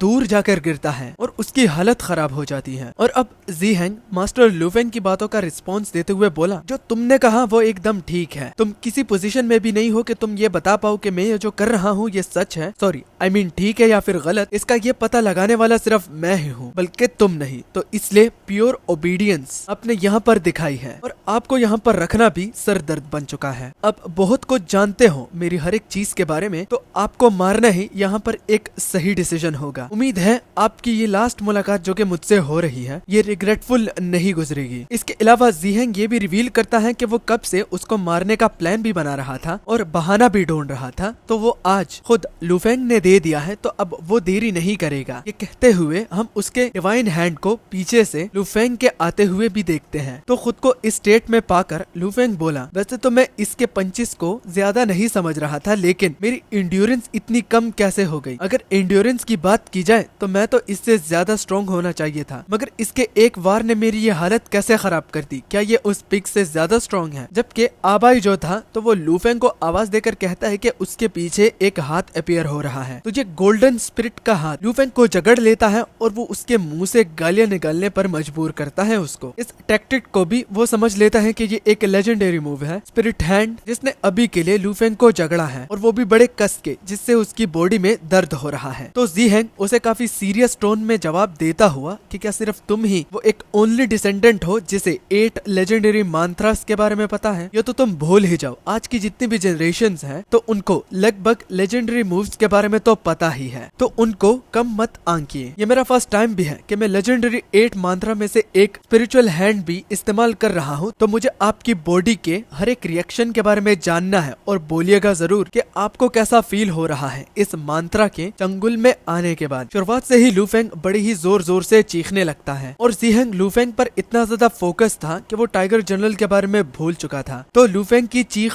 और भी ज्यादा उसे डिस्ट्रैक्ट कर देती है, जो कि टाइगर जनरल को एक अपॉर्चुनिटी देती है, वो भी उस पर अटैक लैंड करने के लिए। Without wasting any time tiger general उसके करीब आकर एक जोर का पंच उसके सीधा मुंह पर देता है, जो कि इतना भारी था कि वो जीहेंग को पीछे दूर फेंक देता है। आते ही टाइगर जनरल लुफेंग को थैंक यू बोलता है और कहता है कि अब मैं ठीक हूँ, जबकि लुफेंग उससे कहता है कि भाई बड़ी ही देर कर दी, अभी तक वो हाथ कुचल चुका होता और मेरी टट्टी निकल जाती। अब इस वार से लुफेंग के लिए एक बात तो क्लियर हो गई है कि अब उसे पता है कि वो एक स्नीक अटैक तो कर सकता है। इसने कोई डोमेन नहीं बनाया जिसमें ये पता लगा सकता है कि कौन इसके करीब आ रहा है, मतलब कि स्नीक अटैक कुनलुन सेक्ट के इस डिसेंडेंट पर काम करते हैं। तो टाइगर जनरल एक साथ लड़ने के लिए तैयार हो तो टाइगर जनरल भी अपनी एक थ्योरी देता है, जिसमें वो कहता है कि इसके साथ दोबारा फाइट करके मैं तुम्हें कुछ टिप्स देता हूँ। जब भी ये अटैक करता है तो इसकी पूरी एनर्जी एक ही जगह पर कॉन्सेंट्रेट होती है, मगर जब एनर्जी एक जगह पर कॉन्सेंट्रेट होती है तो इसकी डिफेंस पूरी तरह से जीरो हो जाता है। इस वजह से जो मैंने इसको अटैक किया तो वो बहुत ही ज्यादा भारी भरकम था, क्योंकि इसका पूरा का पूरा डिफेंस जीरो पर था। जब ये एक स्टेट में होता है तो इसमें उसको हराना मुश्किल होता है, मगर ये दोनों को एक साथ नहीं संभाल सकता। अगर डिस्टेंस क्लोज कर लेते हो तो ये बिल्कुल एक भीगी बिल्ली की तरह है, लेकिन अगर 1v1 फाइट में हो तो ये बहुत ही ज्यादा खतरनाक है। तो दोनों का एक साथ फाइट करना ही ठीक रहेगा। जबकि जहाँ तक जीहेंग की बात हो रही है तो वो कहता है कि लगता है मैंने लुफेंग पर कुछ ज्यादा ही फोकस करा, इस वजह से लिटिल टाइगर तुम्हें मुझ पर अटैक करने का एक मौका मिला, लेकिन फिक्र मत करो, दोबारा तुम्हारा अटैक मुझ पर लैंड नहीं करेगा और ना ही काम करने वाला है, क्योंकि अब मुझे पता है कि दोनों एक साथ ही फाइट करोगे। जीहेंग के सबऑर्डिनेट वहाँ पर आ जाते हैं, जिसको लुफेंग और टाइगर जनरल देखकर कहते हैं कि अब तो हम गए, लेकिन वो कहने लगे कि बॉस क्या अब ठीक है, क्या आपको हमारी मदद की जरूरत है? तो जीहेंग उसकी मदद लेने से इनकार करता है और कहता है कि ये दोनों मेरे शिकार हैं, इसलिए मैं ही इनसे फाइट करूंगा। यहाँ से दफा हो जाओ वरना इनसे पहले तुम लोगों को ही मौत के घाट उतार दूंगा। और वो डर के मारे एग्रीड हो जाते हैं, क्योंकि वो बेचारे और कर ही क्या सकते हैं। और ब्रूटली उनको रोस्ट करता हुआ जीहेंग उससे कहता है कि मैं क्यों बेवकूफों से हेल्प मांगू, वो भी इन जैसे निकम्मों को निपटाने के लिए। मैं बस डिस्ट्रैक्ट हो गया था, गलती मुझसे एक बार होती है, मैं तुम जैसा गधा नहीं हूँ जिसको बार बार समझाना पड़ता है। गधे को भी मैं क्यों रोस्ट कर रहा हूँ, उसको भी एक जगह ले जाकर उसको अपना काम पता है कि वहाँ पर दोबारा जाना है, मगर तुमको नहीं। तो इसलिए मेरी फाइट में इंटरफेयर मत करो तो तुम्हारा ही भला होगा, वरना सजा भुगतने के लिए तैयार हो जाओ, जिसमें तुम अपनी जान को भी खो बैठ सकते हो। इसलिए यहाँ से दूर जाओ वरना तुमको बहुत बड़े कैजुअल्टीज से गुजरना पड़ेगा।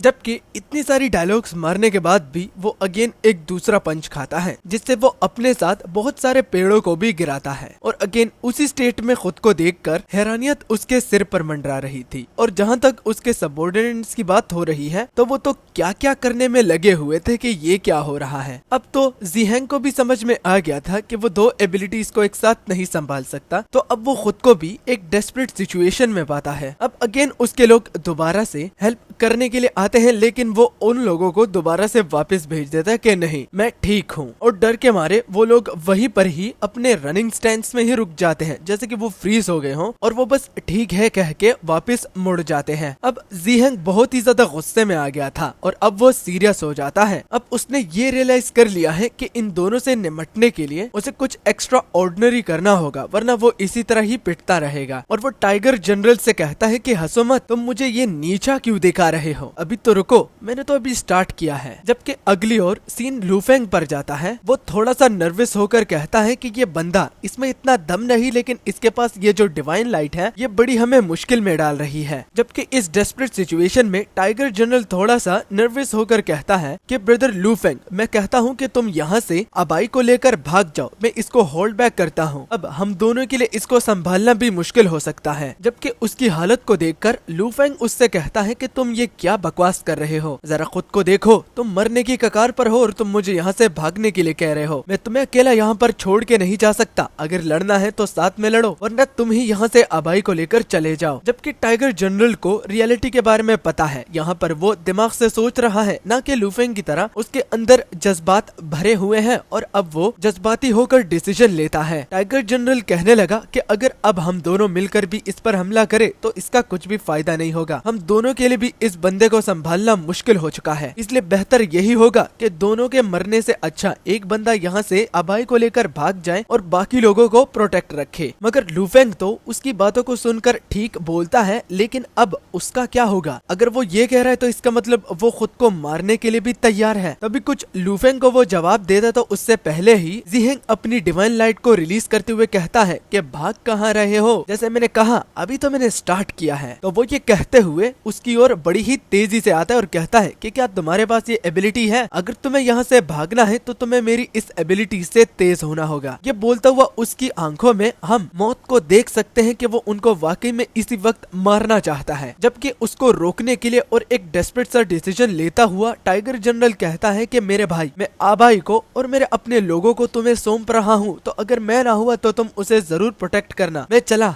इस बंदे को रोकने, और वो ये कहता हुआ ज़ीहेंग के साथ लड़ने के लिए तैयार हो जाता है, वो भी लुफेंग को पीछे छोड़ता हुआ। जब ज़ीहेंग और टाइगर जनरल के बीच में डिस्टेंस क्लोज हुई तो टाइगर जनरल जंप करता हुआ दोबारा से उसको पंच देता है और अगेन ये जो डिवाइन लाइट है उसके पंच को रोक लेती है। और अपनी डिवाइन लाइट से निकलकर जब उसका पंच उस लाइट को रोके रखा था तो ज़ीहेंग अपनी शील्ड से बाहर निकलकर अब ऑफेंस में आ जाता है। वो बड़े ही गुस्से में था और ऐसे नजर आ रहा था कि जैसे उसकी बीवी टाइगर जनरल के साथ कहीं भाग गई हो, मानो इसी की ही रिवेंज के आग में वो ऐसे नजरों से उसे देखता है। मगर यहाँ पर एक ट्विस्ट होता है, वो टाइगर जनरल को नहीं बल्कि लुफेंग को टारगेट करता है और लुफेंग ये देखकर कि वो टाइगर जनरल को स्किप करके उसके पास आ रहा है तो वो जल्द से जल्द अपनी एबिलिटी को यूज तो करना चाहता है, लेकिन इसकी कॉन्सिक्वेंसेस ज्यादा होगी, लेकिन उसके पास टाइम ही नहीं बचता और वो कहता है कि अब क्या होगा। कि तभी जो वो अपनी एबिलिटी को यूज करने वाला था तो उसकी आंखें दोबारा से लाल हो जाती है और उसके अंदर जो टाइम लॉर्ड था तो वो उसके साथ दोबारा से कांटेक्ट में आने की कोशिश करता है। मगर ये सारा का सारा उसका प्लान ही था, वो दोनों को कंफ्यूज करना चाहता था, जिसकी वजह से टाइगर जनरल जो था वो अपना गार्ड डाउन कर लेता है और ये अटैक दरअसल टाइगर जनरल के लिए ही था। अगर वो सीधा सीधा उस पर अटैक करता तो उसे पता चल जाता, इसलिए इतनी कंफ्यूजन उसने इस फाइट में क्रिएट करी कि दोनों ही कंफ्यूज हो जाए। बस फर्क ये था कि वो दोनों टाइम से रिएक्ट नहीं कर पाए क्योंकि उसकी स्पीड जो मोबिलिटी थी वो बहुत तेज थी, जिसका उसने पहले ही बोल दिया कि अगर उसको रोकना है तो उसकी स्पीड से तेज रिएक्ट करना होगा और उसके इम्पैक्ट से टाइगर के मुंह से खून निकलना आना शुरू हो जाता है। जबकि पीछे अगर देखा जाए तो लुफेंग ने अपनी स्पेल को कास्ट करना चाहा, लेकिन वो कास्ट ही नहीं कर पाया और उसके मुंह से खून निकल रहा था और वो अब खुद को वो घुटने के बल पाता है और वो कंफ्यूज हुआ कि वो आखिर उसको इस्तेमाल क्यों नहीं कर सकता। अब तक तो वो ढंग से इस्तेमाल कर रहा था और कुछ हो भी नहीं रहा था, तो अब ये क्यों हो रहा है? तो जवाब देकर उसके अंदर से टाइम लॉर्ड कहता है कि फिक्र मत करो, ये सब कुछ मेरी वजह से ही हो रहा है, शुक्रिया बोलने की कोई भी जरूरत नहीं है कि तुम अपनी एबिलिटी को इस्तेमाल नहीं कर सकते। तो लुफेंग उससे कहता है कि डरपोक, तुम इसलिए मुझे इस्तेमाल नहीं करने दे रहे क्योंकि तुम्हें डर लग रहा है, क्योंकि मैं तुम्हारी सारी एनर्जी को ड्रेन कर दूंगा ना, इस वजह से तुम्हारे फटके हाथ में आ रही है। फट्टू, अगर दम है तो मुझे अपनी एबिलिटी यूज करने दे, अगर तू मर्द का बच्चा है तो तू मुझे अपनी एबिलिटी यूज करने देगा। तो उसके सवाल को कम्प्लीटली इग्नोर करके टाइम लॉर्ड कहता है कि मैं बहुत जल्द ही उसे देखने वाला हूँ, जल्दी से उसको ट्राई करो, मुझे जल्दी से देखना है उसे। तो यहाँ पर वो उसे उकसाने की कोशिश कर रहा था कि ट्राई करो ना, अगर तुम इस्तेमाल कर सकते हो। तो लुफेंग भी कहता है कि तुम मुझे उकसाने की कोशिश कर रहे हो, है ना, इसमें जरूर तुम्हारी कोई चाल होगी, इसलिए तुम मुझे उकसा रहे हो। हालांकि जहाँ तक उस टाइम लॉर्ड की बात हो रही है तो वो तो हंसते हुए उससे कहता है, तुम्ही ने ही तो कहा था कि तुम मेरी पावर को इस्तेमाल कर सकते हो, तो अब करो ना। फेंगवान ने कहा था कि तुम मेरी एबिलिटी को यूज कर सकते हो, बल्कि मैंने तुमसे कहा था कि तुम तब तक इस्तेमाल नहीं कर सकते जब तक मैं तुम्हें इजाजत ना दे दूं। तो अब देखो अपना नतीजा, इसलिए अब अपने इमोशंस को खुद पर हावी होने दो, क्योंकि इमोशन से ही तुम वीक होगे और तुम फिर मेरी मेरी पावर को इस्तेमाल कर सकते हो। हालांकि जहाँ तक टाइगर जनरल और जीहैंग की बात हो रही है तो टाइगर जनरल बहुत ही टफ स्पॉट में होता है। जीहैंग बिल्कुल एक विलन की तरह, जो कि विलन नहीं है, आपको आगे पता चल जाएगा, तो बिल्कुल किसी की ना परवाह करते हुए कि कोई उस पर स्नीक अटैक करेगा तो वो बिल्कुल निडर होके उसके पास चलते हुए आ रहा था। जीहैंग को करीब आता हुआ देखकर टाइगर जनरल चिल्लाते हुए अगेन लूफेंग से कहता है, मेरा भाई लूफेंग, उसे यहाँ से जल्दी से भाग कर ले जाओ प्लीज, मेरी ये रिक्वेस्ट है। और ये कहते हुए उसके मुंह से बहुत ज्यादा खून निकल रहा था। एक तो वो डेस्परेट सिचुएशन में है और ऊपर से उसकी हालत भी खराब है। जबकि जब पैनल लूफेंग पर गया तो वो भाग तो रहा था और उसकी स्पीड को अगर हम जीहैंग की मोबिलिटी के साथ कंपेयर करें तो वो कुछ सेकंड्स में उसको पकड़ सकता है, लेकिन होल्ड बैक करने के लिए पीछे टाइगर जनरल है जो कि उसका मेन पॉइंट है। पीठ पर आभाई जो कि टाइगर जनरल को देखकर कहता है कि ब्रदर आप ये क्यों कर रहे हो, तो लूफेंग उसकी सुनता नहीं और बस भागता ही चला जाता है। वो बार बार लूफेंग से कहता है कि नहीं, बिग ब्रदर को कभी भी अबैंडन्ड मत होने दीजिए। शायद आपको पता नहीं लेकिन वो बचपन से ही अकेला है, वो हमारे लिए एक फादर फिगर की तरह है, इसलिए प्लीज उसे मत छोड़िए, आज उसे आपकी जरूरत है। तो उसकी बैक स्टोरी के बारे में लूफेंग को भी अच्छे से पता है, लेकिन टाइगर जनरल की बातों को सुनकर अगर ये उसकी लास्ट विश भी होगी तो वो उसको पूरा करना चाहता है। तो टाइगर जनरल जो कि आबाई के लिए बिग ब्रदर है, तो उसको जीहैंग के पास इस तरह अकेला देखकर वो रोने लगा और खुद को कोसने लगा कि ये मेरी वजह से है, अगर मैं अकेला नहीं जाता तो आज बिग ब्रदर को इस तरह जीहैंग के साथ अकेले ना लड़ना पड़ता। ये सारा का सारा उसी का ही नतीजा है कि वो रेकलेस होकर विलेज में अकेला गया। अगर वो ये ना करता तो इस तरह कभी भी ना होता। चलो शुक्र है पहली बार अपनी गलती मान रहा है। जबकि जब पैनल दोबारा से जीहैंग और टाइगर जनरल पर जाता है तो टाइगर जनरल जमीन पर पड़ा हुआ है और जीहैंग उसे देखकर कहता है कि इतनी पैथेटिक स्टेट में भी होकर तुम मेरे अगेंस्ट क्यों जाना चाहते हो? तुम एक हीरो की मौत मरना चाहते हो क्या? मगर तुम एक हीरो नहीं बल्कि एक शिकार बन गए हो। इसको हीरो की मौत नहीं कह सकते। ऑब्वियसली जब तुमने मेरे अगेंस्ट जाना चाहा तो तुम्हारे पास दो दरवाजे थे, एक आबाई को लेकर यहाँ से भाग जाओ और डिसेंडेंट को यहाँ पर छोड़ दो, और दूसरा इसके ऑपोजिट ये लाइफ एंड डेथ की डोर थी जिसमें तुमने डेथ को ही चुना। तो फिर अगर मरने के बाद किसी को कोसना हो तो खुद को ही कोसना। अब जबकि टाइगर जनरल जमीन पर पड़ा हुआ है तो अब रास्ता क्लियर है, वो भी लूफेंग को दूर से एरो से मारने के लिए। वो जो ही उस स्टेट में आता है और कहता है कि अब तेरी बारी डिसेंडेंट, तेरी तो मैं गांड में तीर मारूंगा। जैसे ही वो ये गुस्से से कहकर एरो रिलीज करने वाला था तो तभी वो फील करता है कि पीछे से टाइगर जनरल ने उसको कस के पकड़ लिया, जिससे वो हिल डुल नहीं पा रहा। हैरानियत उसे इस बात की थी कि ये बीस्ट अब तक इसमें इतना दम है कि वो ये हिल डुल सकता है और उसे कस के पकड़ सकता है। तो अब वो खुद भी घबरा जाता है और टाइगर जनरल से कहते हैं कि तुम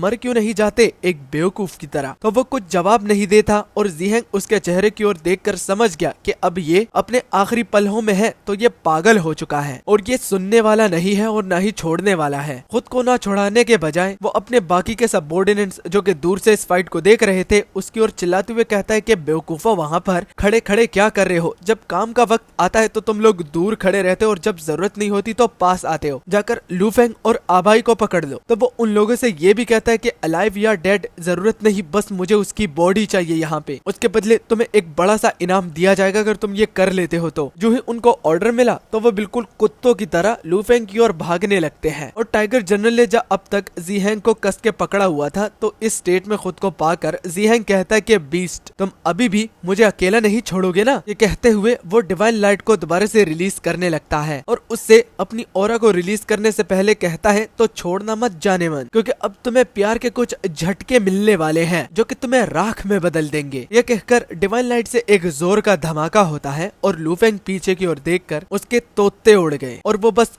देखता ही गया। इसकी ओर देखकर उसे अपनी पास्ट की मेमोरीज याद आ जाती है जिसमें उसने अपने ग्रैंडपा को मरते हुए देखा। अब ये न्यू है, अब हमने ये कभी भी नहीं देखा था कि वो कैसे मरे थे, मगर एक छोटा सा ग्लिम्स हमें दिखाया गया है जिसमें बस लूफेंग भाग रहा है एक डरपोक की तरह और नीचे बड़ा बड़ा जमीन पर डरपोक लिखकर वो उसी रास्ते में भाग रहा था और उसका फ्यूचर अब तक नहीं बदला। वैसे तो वो काफी शाना बनता है लेकिन अब डरपोकी की तरह पीठ दिखाकर भाग रहा है तो वो खुद को माफ कैसे करेगा।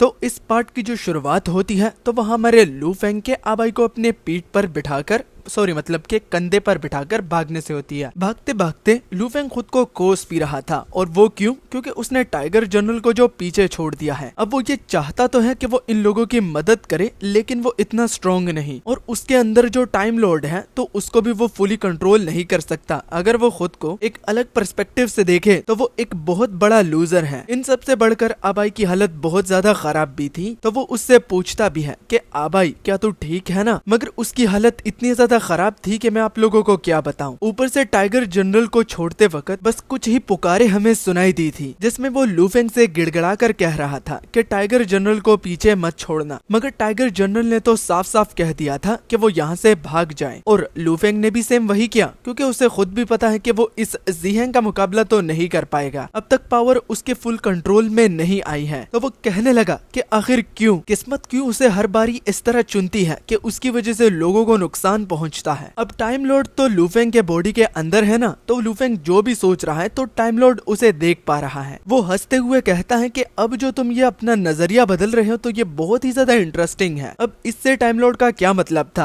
आसान अल्फाजों में ज्यादा इसको खींचते नहीं है। पहले वो मॉन्स्टर को मारना चाहता था, लेकिन अब वो उनकी मदद करना चाहता है। मतलब कि उसका पूरा गोल ही कन्वर्ट हो गया। अब मारने के बजाय वो मदद करना चाहता है। टाइम लॉर्ड के बाहर आते ही लू फेंग बहुत ही ज्यादा गुस्से में आकर उससे कहता है कि वापस बिल में घुस जा, मतलब कि उसकी बॉडी में घुस जा। तो टाइम लॉर्ड उससे कहने लगा कि मैंने तुम पर दया दिखाई है, अगर मैंने तुम पर दया नहीं दिखाई होती तो कुछ उल्टियों के बजाय तुम यहाँ जमीन पर मरे पड़े रहते। वो अगेन लू फेंग को रिमाइंड करवाता है कि मेरी परमिशन के बगैर तुम मेरी पावर को इस्तेमाल नहीं कर सकते। आखिर वो इतनी सिंपल सी बात को कैसे भूल सकता है? और अगर वो विदाउट परमिशन इस्तेमाल करता है तो उसकी हालत जैसे अभी उसने की है तो नेक्स्ट टाइम वो दया नहीं दिखाएगा, और वो इसकी वार्निंग भी देता है। तो लू फेंग उससे कहता है कि मुझे तुम्हारी पावर की जरूरत भी नहीं, क्योंकि आबाई को एक सेफ जगह पर ले जाकर मैं टाइगर जनरल और बाकी मॉन्स्टर्स की जान बचाने के लिए वापस जाऊंगा, चाहे तुम अपनी पावर को यूज करने की परमिशन दो या ना दो। और टाइम लॉर्ड की मदद ना करने पर वो उसे ये भी कहता है कि पावर ना देने के बदले उसे इसका नुकसान चुकाना पड़ेगा। तो मुस्कुराता हुआ टाइम लॉर्ड कहता है बच्चे इतनी गट्स भी तुम में नहीं है कि तुम मुझे धमकी देने के लायक भी हो। और वो लू फेंग से कहता है कि मान ना मान, लेकिन तुम्हें मेरी पावर की सबसे ज्यादा जरूरत है। तुम मदद नहीं भी लेना चाहते, लेकिन तुम्हें मदद की जरूरत भी है। तुमको मांगना भी नहीं है, लेकिन तुम्हें चाहिए। और वो लू फेंग के करंट मेंटल स्टेट को देखकर कहने लगा कि जो उसकी करंट मेंटल स्टेट है, तो अगर इसमें वो उसकी पावर को इस्तेमाल करेगा तो वो उसका जीना हराम कर देगा। वो पावर की यूसेज को इतना डिफिकल्ट कर देगा कि उसे सांस लेने में भी तकलीफ होगी, और अगर वो फिर भी करेगा तो वो इतना उसे पैथेटिक स्टेट में लाकर खड़ा कर देगा कि वो इस लिटिल डीमन को भी अपने भाइयों तक नहीं पहुंचा पाएगा। हाँ, अब इसका मतलब ये नहीं कि इसके अलावा और कोई ऑप्शन नहीं है,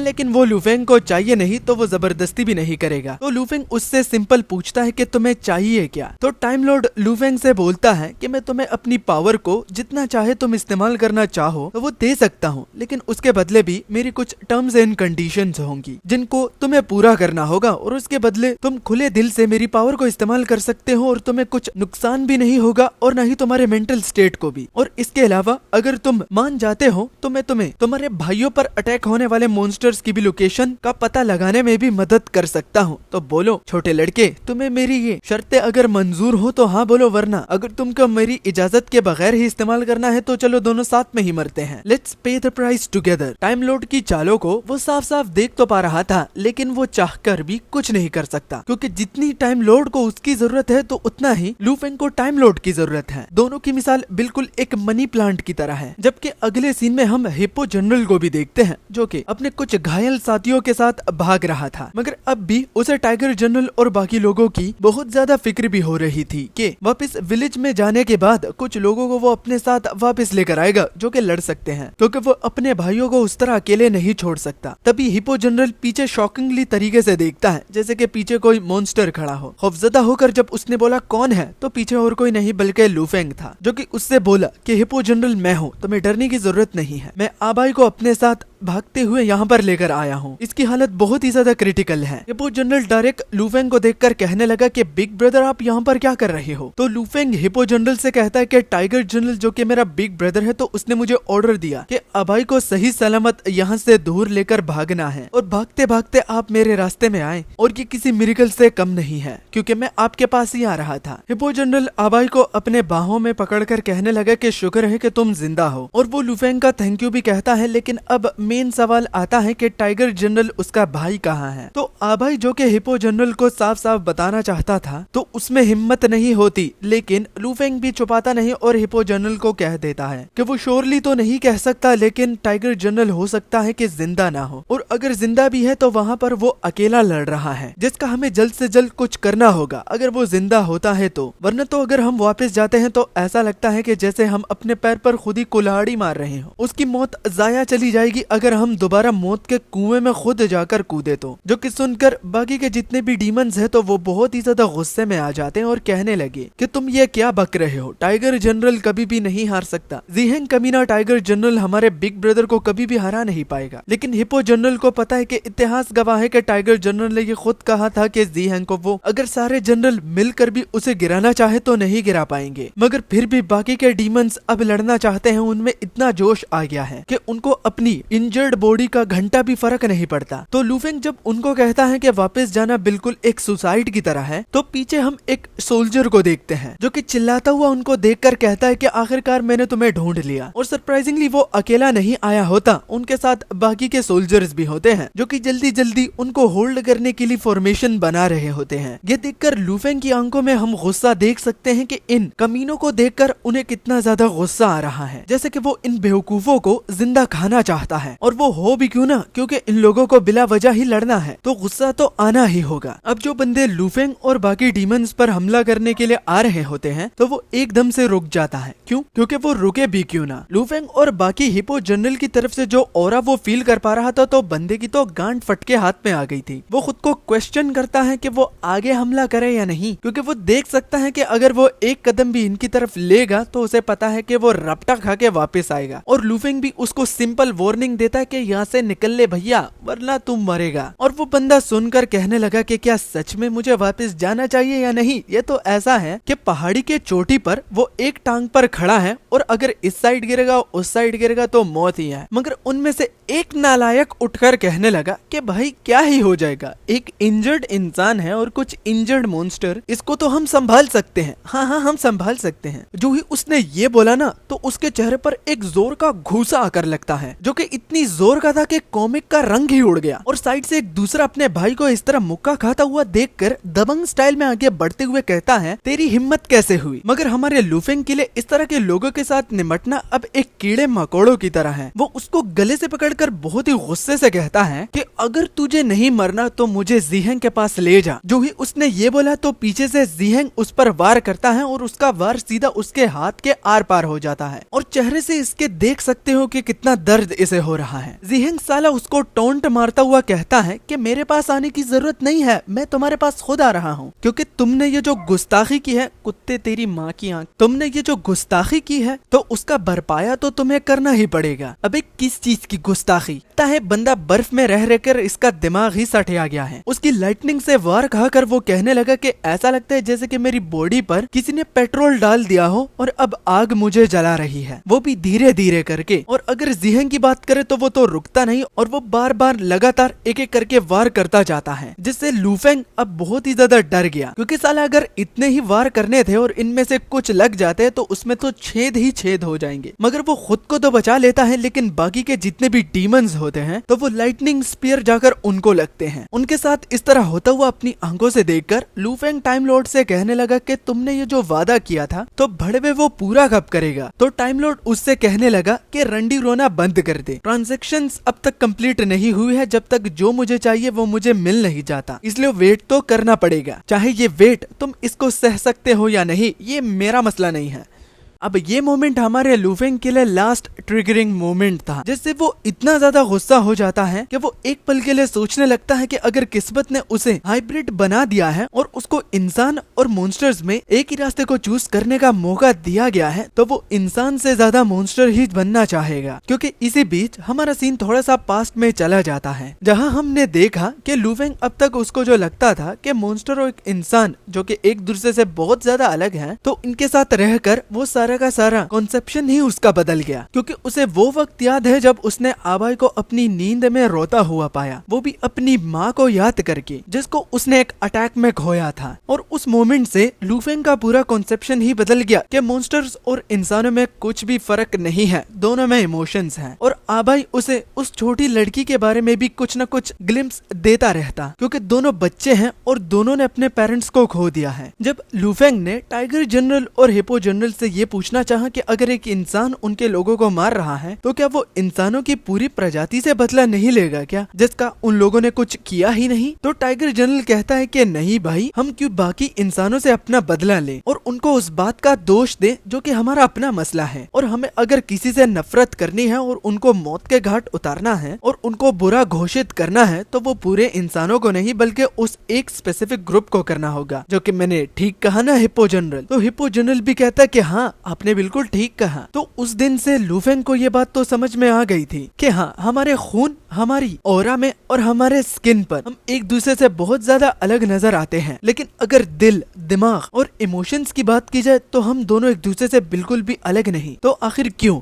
इस रंगों को देखकर एक दूसरे से हेट करना, जिसका हम आसानी से सॉल्यूशन भी निकाल सकते हैं, वो भी दोनों रेसेस में से उन बुरे लोगों को खत्म करके। यही चीज वो इन लोगों से मिलने के बाद सोच रहा था। और जिहंग को भी उसने बताया कि वो आजकल कुछ अजीब सी चीजें फील करने लगा है अपने सामने उनकी बॉडीज को देखकर। अब मुझे नहीं पता ये मर चुके हैं या जिंदा हैं, लेकिन होपफुली ये लोग ना मरे हों, वरना गाइज ये मांगा और कितना ज्यादा दर्दनाक और दुख भरी हो सकती है। लूफेंग कहता है कि एक पल के लिए उसे ऐसा लगा था कि अगर दोनों में ये मॉन्स्टर और इंसान की कंफ्यूजन दूर हो जाए तो दोनों रेसेस पीसफुली रह सकते हैं, लेकिन नहीं, इंसान तो कभी ऐसा होने भी नहीं दे सकते। वो खुद को अपर रेसेस मानते हैं, इस वजह से वो खुद ही अपने पैर पर कुल्हाड़ी मारते हैं। कुत्ते तेरी माँ की, चुप हो जा यार। और वो ये भी जानता है कि इन लोगों को इस तरह टॉर्चर करने के बाद ये सारे लोग इनकी बॉडीज को बेचकर इनको ऐसे भूल जाएंगे जैसे कि ये लोग एग्जिस्ट ही नहीं करते, जो कि बहुत ही अनफॉरगिवेबल है। मगर जब मॉन्स्टर इनके कुछ लोगों को मारते हैं तो इंसानों का रंडी रोना शुरू हो जाता है कि हमने अपने प्यारों को मॉन्स्टर्स के हाथों खोया है। और ऑब्वियसली अगर उंगल करोगे तो उसका रिएक्शन तो मिलेगा ही। मगर एक चीज जो कि उसे बहुत ही ज्यादा नाराज कर रही थी वो ये थी कि जब भी वो किसी से अच्छा बॉन्ड करने लगता है तो उस बंदे की पूरी जान खतरे में पड़ जाती है। और यहाँ पर लूफेंग खुद को पॉइंट आउट करता है कि वो जिसके पास भी करीब जाता है तो वो या तो मर जाता है या फिर बहुत ही ज्यादा सफर करता है। मगर चाहे कुछ भी हो, इंसान कुत्ते की दुम की तरह होते हैं, उनको जितना सीधा करने की कोशिश करो तो वो सीधा नहीं हो सकते। ये कहते हुए लूफेंग के फेस एक्सप्रेशन एकदम गजब है भाई। वो रो भी रहा है और हंस भी रहा है, मिक्स इमोशंस। भाई क्या आर्ट है, भाई क्या आर्ट है। और लूफेंग की इस तरह हालत को देखकर टाइम लॉर्ड अब लूफेंग से बोलते हैं कि हाँ भाई अब बोल, क्या हम मॉन्स्टर कुछ गलत करते आ रहे थे? हालांकि कुछ मॉन्स्टर्स मेरी तरह होते हैं जो कि इंजॉयमेंट के लिए इस तरह करते हैं, लेकिन तुम देख सकते हो कि इंसान भी मॉन्स्टर से कम नहीं है। तो अब बोलो, क्या कोई और ऑप्शन तुम्हें दिखाई दे रहा है, वो भी इस चीज को रोकने के लिए? नहीं ना। तो अब मैं तुम्हें आजादी देता हूँ कि मेरी पावर को तुम जितना चाहे इस्तेमाल कर सकते हो। और यही ट्रांजैक्शन तो मुझे चाहिए था कि तुम ये रियलाइज कर पाओ कि इंसान कितना कमीना होता है। खुद बुरा काम करे तो वो बुरा नहीं, लेकिन दूसरों को जरूर पॉइंट आउट करना है कि वो बहुत बुरे हैं। इसलिए अब मेरी पावर का इस्तेमाल करो और इन लोगों को सबक सिखाओ। मैं पीछे बैठकर पॉपकॉर्न खाकर मजा उठाऊंगा। चलो अब शुरू करते हैं। मगर लूफेंग रिस्पॉन्स देने में थोड़ा वक्त लगा रहा था और ये देखकर टाइम लॉर्ड कहता है कि क्या तुम अभी भी हिचकिचा रहे हो? क्या तुम देख नहीं सकते कि तुम्हारे दोस्त मर रहे हैं? याद रखो कि मेरी पावर से तुम जिंदा को मुर्दा और मुर्दे को जिंदा भी कर सकते हो। तो इनको जिंदा करना बिल्कुल बच्चों का खेल होगा। बस तुम्हें अपने दिमाग में उस फॉर्मूला को पढ़ना होगा, जैसे तुम्हारे लेफ्ट आई और लेफ्ट हैंड पर जो सील बना हुआ है तो वो टूट जाए, तब ही तुम असली ताकत का मजा उठा सकते हो। तो लुफेंग जो कि गुस्से के स्टेट में था तो वो कहने लगा कि एक एक करके क्या ही सील तोड़ना, मैं पूरी बॉडी का ही सील तोड़ देता हूँ। तो टाइम लॉर्ड और भी ज्यादा खुश हो जाता है और वो कहता है कि अब हुई ना बात, अब तुम सही नक्शे कदम पर चल रही हो और अब बस पढ़ो। जो ही उसने पढ़ा तो सील टूटने लगा और सेकंड्स में बिखर गया और सील टूटते ही टाइम लॉर्ड कहता है कि अब हो गया, आखिरकार मुझे एक चांस मिल ही गया। मतलब कि यहाँ पर अपने कुछ बॉडी पार्ट्स को लुफेंग ने टाइम लॉर्ड के हवाले कर दिया है और अब लुफेंग कहता है कि कॉन्ट्रैक्ट के हिसाब से अब मैं तुम्हारी पावर को इस्तेमाल कर सकता हूँ ना, कुछ होगा तो नहीं। तो टाइम लॉर्ड उससे कहता है कि भाई भगदड़ मचा दे, तुम जितना इस्तेमाल कर सकते हो करो, बाकी मैं संभाल लूंगा। अब बहुत टाइम के बाद दोबारा से सीन ज़ीहेंग पर आता है जो कि अब ऑरा में थोड़ी सी अजीब सी स्मेल को सूंघ पा रहा था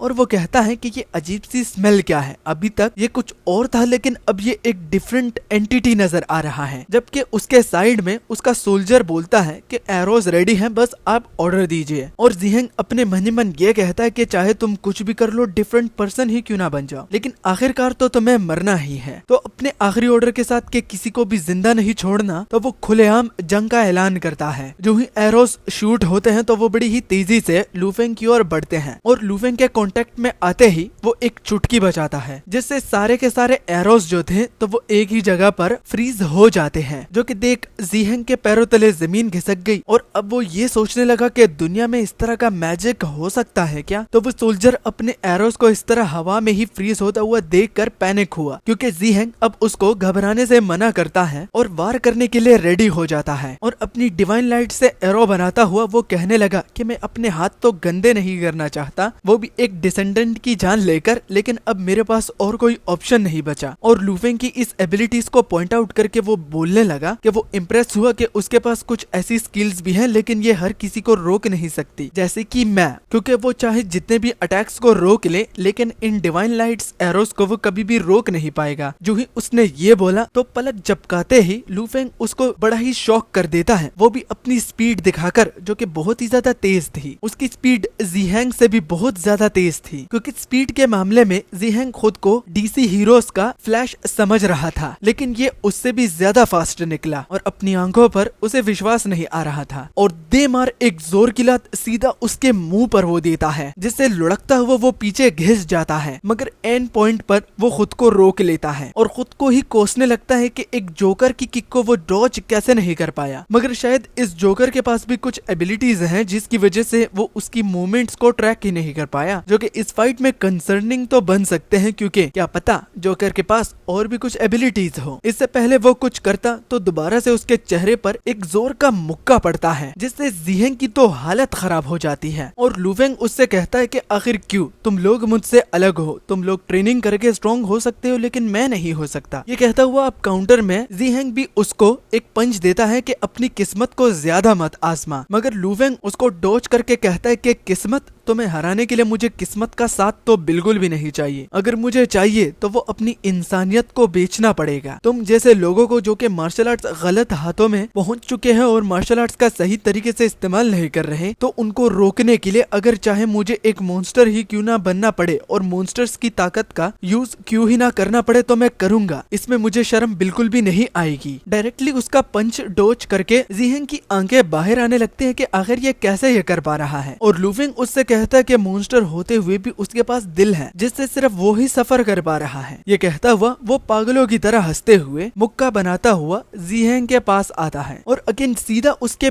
पेट में वो जोर का मुक्का मारता है, जिसको देखकर लुफेंग उससे कहता है कि देखा तूने जो मुझे मुक्का मारा था तो मुझे भी सेम दर्द हुआ, लेकिन मैंने भी काउंटर में तुम्हें सबक सिखाना चाहा, अब बोल मजा आ रहा है या नहीं। तो भाई उसके चेहरे पर मजे का तो पता नहीं, लेकिन ये जरूर पता है कि मुक्का तो टाइट पड़ा है जिसकी फोर्स से वो पीछे दूर घिसक जाता है, वो भी बड़ी बुरी हालत में होकर। मगर अगेन पता नहीं शायद से ये फौलादी मिट्टी से बना होगा, वो दोबारा से उठ खड़ा होता है। मगर हाँ फर्क ये है कि अब उसकी हालत बहुत खराब है, उसके मुंह से ब्लड निकलता हुआ वो खुद को काम डाउन करता हुआ कहता है कि चाहे उसकी स्पीड कितनी ही तेज क्यों ना हो, लेकिन आखिरकार इसकी भी एक लिमिट हो सकती है, इसलिए अभी के लिए तो वो सिर्फ डिफेंस में ही जाएगा, वो अटैक नहीं करेगा, बस सिर्फ उसके अटैक पैटर्न्स के साथ साथ अडेप्ट करेगा, क्योंकि अटैक वो कर ही नहीं सकता क्योंकि वो बहुत ही ज्यादा तेज है। जिसके बाद उसको एक और सरप्राइज नजर आता है जो कि एक बैरियर होता है। उस बैरियर को वो कीमिन बैरियर कहता है, जिसको वो देखकर बड़ा ही हैरान था और उसे देखकर वो सोचने लगा कि क्या वो तब से एक्टिव था जब से वो उसके साथ लड़ रहा है या फिर जब वो एरोस को रिलीज करने वाला था। उस बैरियर के अंदर टाइम बहुत स्लो चलता है, इसलिए उनकी मूवमेंट्स भी बहुत स्लो हो गई थी, लेकिन जीहैंग को समझने में देर लगती है। वो कहता है कि उसके लोग भाग क्यों नहीं रहे, इस बैरियर के अंदर वो इतना क्लमजी क्यों नजर आ रहे हैं, ये लोग भाग क्यों नहीं रहे।